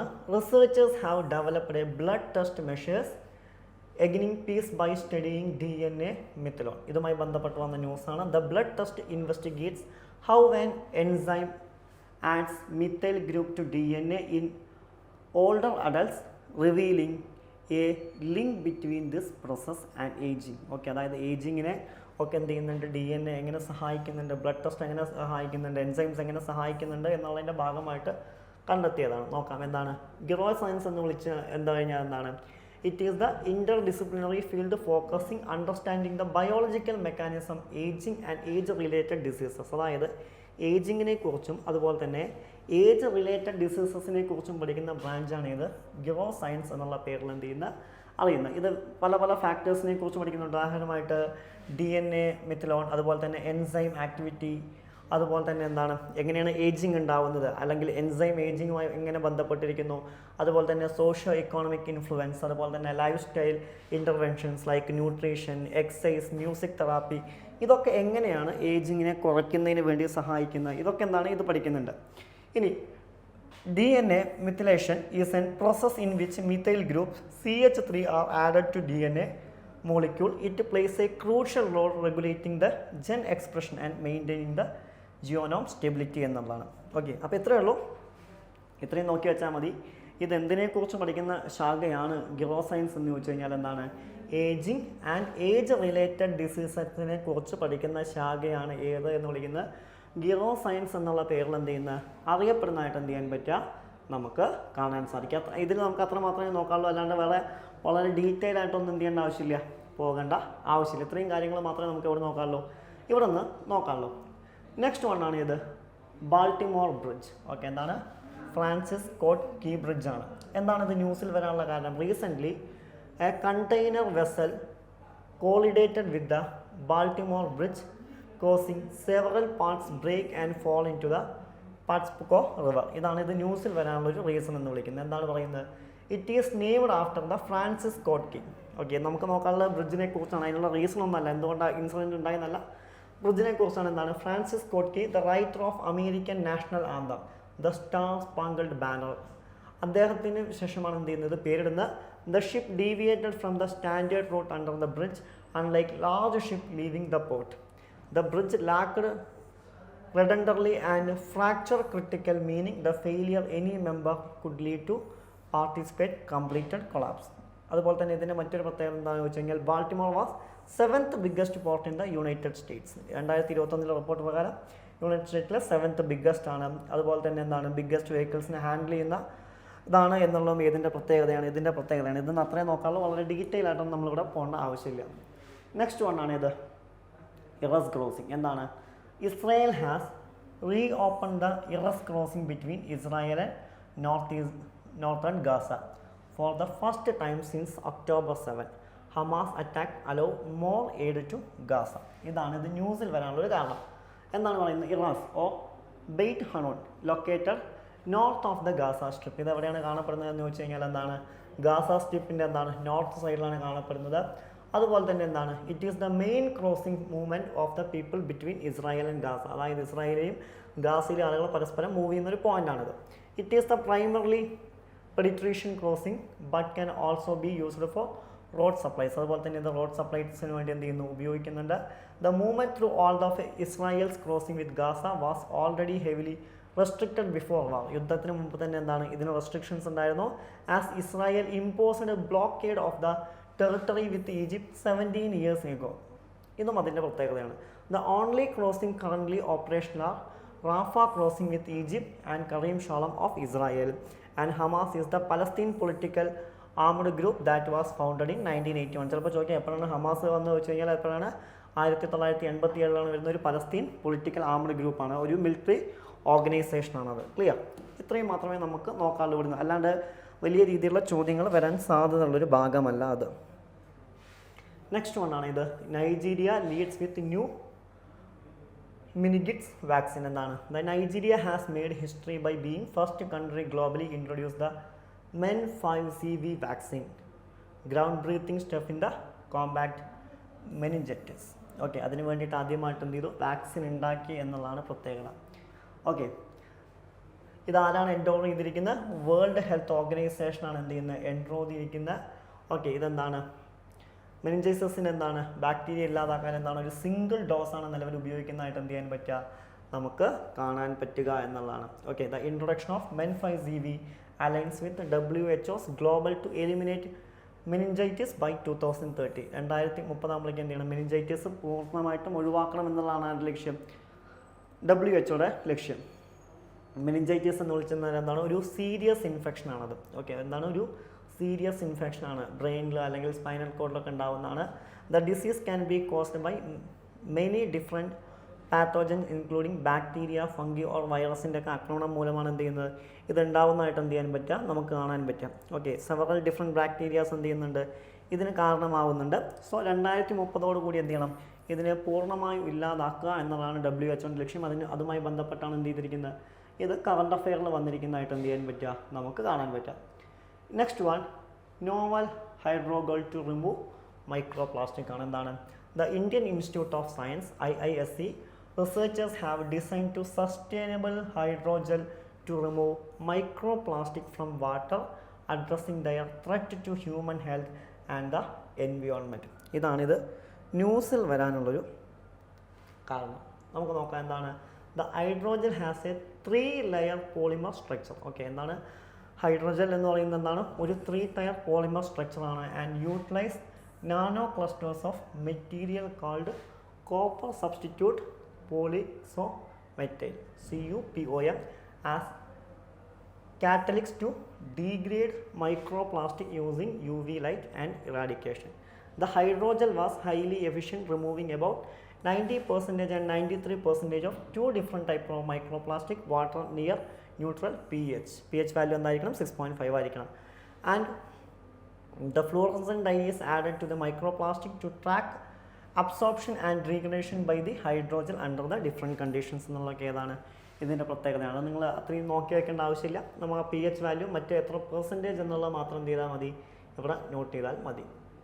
ഓക്കെ, ഇനി എന്താണ് മൈക്രോ പ്ലാസ്റ്റിക്കിനെ ഇങ്ങനെ ഡിഫൈൻ ചെയ്യുന്ന, plastic less 5 millimeters in diameter. അതിനെ നമ്മൾ വിളിക്കുന്ന ഇതാണ് ഇത് micro plastic. They are created through the influence of natural factors like UV radiation, wind and the current, breaking down larger plastic to small particles ആണ്. ഇതിൽ തന്നെ 2 category ഉണ്ട്. എന്താണ്, primary micro plastic which are tiny particles design to commercial use, micro fibres shed from clothing and other textiles. And secondary micro plastic എന്ന് പറയുന്നത് എന്താണ്, formed to form break down the larger plastic such as water bottles. Okay, അങ്ങനെ 2 കാറ്റഗറിയാണുള്ളത്. ഒന്ന് എന്താണ് primary category, ഒന്ന് എന്താണ് secondary category. Clear?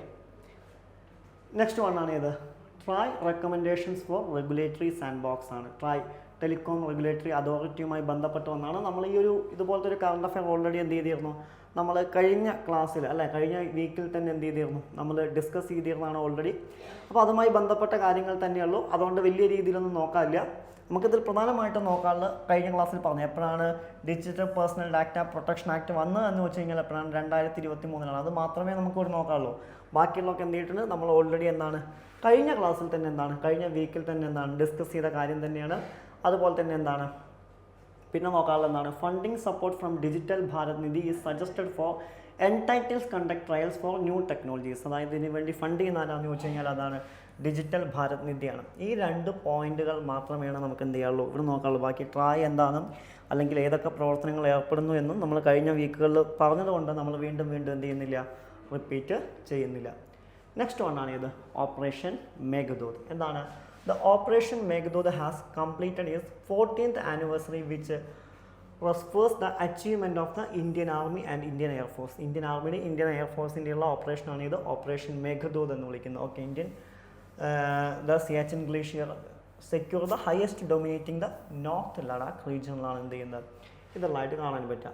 എന്താണ്, the operation involve the air lifting Indian army soldiers supplies IAF and dropping them on the Siachen glacier. ഇതാണ് operation Meghdoot എന്നുള്ള പേരിൽ എന്ത് ചെയ്യുന്നത് അറിയപ്പെടുന്നത്. The Siachen glacier has been bone of the contention since the Karachi Agreement in July 1949 and later during the 1980s Pakistan started attempt to legitimate its claim on the Siachen Glacier leading the Operation Meghdoot by India. അതായത് 1949 agreement പ്രകാരം കറാച്ചി സിയാച്ചിൻ ഇന്ത്യയുടെ ആയിരുന്നു, പിന്നീട് അത് പാകിസ്ഥാൻ പിടിച്ചെടുക്കാൻ ശ്രമിച്ചു. And operation മേഘദൂതിലൂടെയാണ് എന്ത് ചെയ്യുന്നത്, ഇന്ത്യ തിരിച്ചു പിടിക്കാൻ ശ്രമിക്കുന്നുണ്ട്. ഓക്കെ, ഓപ്പറേഷൻ മേഘദൂത് എന്നാണ് ലോഞ്ച് ചെയ്യുന്നതെന്ന് ചോദിച്ചു കഴിഞ്ഞാൽ 1984 ഏപ്രിൽ 13 എന്ത് ചെയ്യുന്നത്, ഇത് ലോഞ്ച് ചെയ്യുന്നതായിട്ട് എന്ത് ചെയ്യാൻ പറ്റുക, നമുക്ക് കാണാൻ പറ്റുക. ഏകദേശം എന്താണ് 70 കിലോമീറ്ററോളം സിയാച്ചിൻ ഗ്ലേഷ്യർ ഇന്ത്യ തിരിച്ചു പിടിച്ചത് ഏതിൻ്റെ പ്രത്യേകതയാണ്, ഈ ഓപ്പറേഷൻ മേഘദൂതിൻ്റെ എന്താണ് പ്രത്യേകതയാണ്. ക്ലിയർ. ആൻഡ് നെക്സ്റ്റ് വണ്ണാണ് ഇത് CWG സ്റ്റാർസ് അറ്റ് അൺസർട്ടൻ ഫ്യൂച്ചറാണ്. എന്താണ്, recently Malaysia reject the offer to host the commonwealth games citing short notice and insufficient fund. അതായത് ഷോർട്ട് നോട്ടീസ്, അതായത് പെട്ടെന്ന് എന്ത് ചെയ്യണം, കണ്ടക്ട് ചെയ്യണം എന്ത്, ഈ കോമൺവെൽത്ത് ഗെയിംസ്. അതുപോലെ തന്നെ അവരുടെ ഇൻസഫിഷ്യൻറ്റ് ഫണ്ട് ഉള്ളതുകൊണ്ട് എന്ത് ചെയ്തു, ഇപ്രാവശ്യം എന്ത് ചെയ്തു, മലേഷ്യ ഓഫർ റിജക്റ്റ് ചെയ്തു എന്നുള്ള. ഇനി കോമൺവെൽത്ത് ഗെയിംസ് എന്ന് പറയുന്നത് എന്താണ്, ഒരു കോർഡിനറി ഇൻ്റർനാഷണൽ മൾട്ടി സ്പോർട്ട് ഇവൻ്റാണ് എന്ന് പറയുന്നത്. കോമൺവെൽത്ത് നാഷൻസ് കണ്ടക്ട് ചെയ്യുന്നതാണ് എന്നുള്ള ഇതിൻ്റെ പ്രത്യേകതയാണ്. കോമൺവെൽത്ത് എന്ന് പറഞ്ഞു കഴിഞ്ഞാൽ എന്താണ്, മുൻപ് ബ്രിട്ടീഷുകാർ ഭരിച്ചിരുന്ന കോളനികളെ നമ്മൾ വിളിക്കുന്ന പേരാണ് ഇത് കോമൺവെൽത്ത് എന്ന് വിളിക്കുന്നത്, അല്ലെങ്കിൽ കോമൺവെൽത്ത് നാഷൻസ് എന്നുള്ള പേരിൽ എന്ത് ചെയ്യുന്നത് വിളിക്കുന്നത്. ഓക്കെ, ഏകദേശം 56 രാജ്യങ്ങളാണ് എന്താണ് ഇതിലുള്ളതായിട്ട് എന്ത് ചെയ്യാൻ പറ്റുക, നമുക്ക് കാണാൻ പറ്റുക. 1949 ലണ്ടൻ ഡിക്ലറേഷനിലൂടെയാണ് കോമൺവെൽത്ത് വരുന്നത്. ഇതിൽ മെയിൻലി സിറ്റുവേറ്റ് ചെയ്യുന്ന ആരൊക്കെയെന്ന് ചോദിച്ചു കഴിഞ്ഞാൽ Africa, the Americans, Asia, the Pacific, notable emerging economies ഒക്കെ ഇതിൻ്റെ ഭാഗമാണ്. അതുപോലെ തന്നെ the created as the British Commonwealth nations through the Balfour declaration of 1926. അതുപോലെ തന്നെ ബ്രിട്ടീഷ് കോമൺവെൽത്ത് ഓഫ് നാഷൻസ് വരുന്ന ബാൽഫോർ ഡിക്ലറേഷൻസിലൂടെയാണ് എന്നുള്ള ഇതിൻ്റെ പ്രത്യേകതയാണ്. അത്രയും മാത്രം നോക്കി വെച്ചാൽ മതി. എന്താണ് കോമൺവെൽത്ത് കൺട്രീസ് എന്നുള്ളതും എത്ര രാജ്യങ്ങളുണ്ട് ആ ഇയേഴ്സ് മാത്രം എന്ത് ചെയ്താൽ മതി, ഇതിൽ നമ്മൾ പ്രധാനമായിട്ടും നോക്കി വെച്ചാൽ മതി. And commonwealth consist of both republic and realms. Realms ഒക്കെ എന്താണ് ഇതിൻ്റെ ഭാഗമാണ്. The British monarchy is the head of the state and realms are whereas republicans are ruled by elected government expect in the case of 5 countries. ഈ 5 രാജ്യങ്ങൾ ഒഴിച്ചിട്ട് ഏതൊക്കെയാണ്, ബുറൈനി, ദർസലി, ഇസ്വാത്തി, ലോസ്റ്റോ, Malaysia, Tonga. ഇതൊക്കെ എന്താണ് ഒരു സെൽഫ് ഗവേൺ മൊണാർക്കിയാണ്. ബാക്കിയുള്ളതൊക്കെ എന്താണ് ഇലക്റ്റഡ് ആണ് എന്നുള്ള എന്താണ് ഇതിൻ്റെ പ്രത്യേകതയാണ്. റിലംസ് എന്ന് പറഞ്ഞു കഴിഞ്ഞാൽ എന്താണ് ആൻറ്റിഗോ ആൻഡ് ബർബോണിയ, ഓസ്ട്രേലിയ, ബഹുമാസ്, ബിലീസ്, കാനഡ, ഗ്രൻഡാന ഒക്കെ എന്താണ് റിലംസ് ആയിട്ടാണ് എന്ത് ചെയ്യുന്നത് നമ്മൾ കൺസിഡർ ചെയ്യുന്നത്. അപ്പോൾ അത് ഓർത്ത് വയ്ക്കുക, സെപ്പറേറ്റ് ഏതൊക്കെ രാജ്യങ്ങളാണ് വരുന്നത് എന്നുള്ളത്. ക്ലിയർ. അപ്പോൾ ഇത്രയും കാര്യങ്ങളാണ് എന്താണ് 13/3/2024 മുതൽ 19/4/2024 വരെയുള്ള കറണ്ട് അഫയേഴ്സിൽ നമുക്ക് എന്ത് ചെയ്യാനുള്ള നോക്കാനുള്ളത്. Thank you.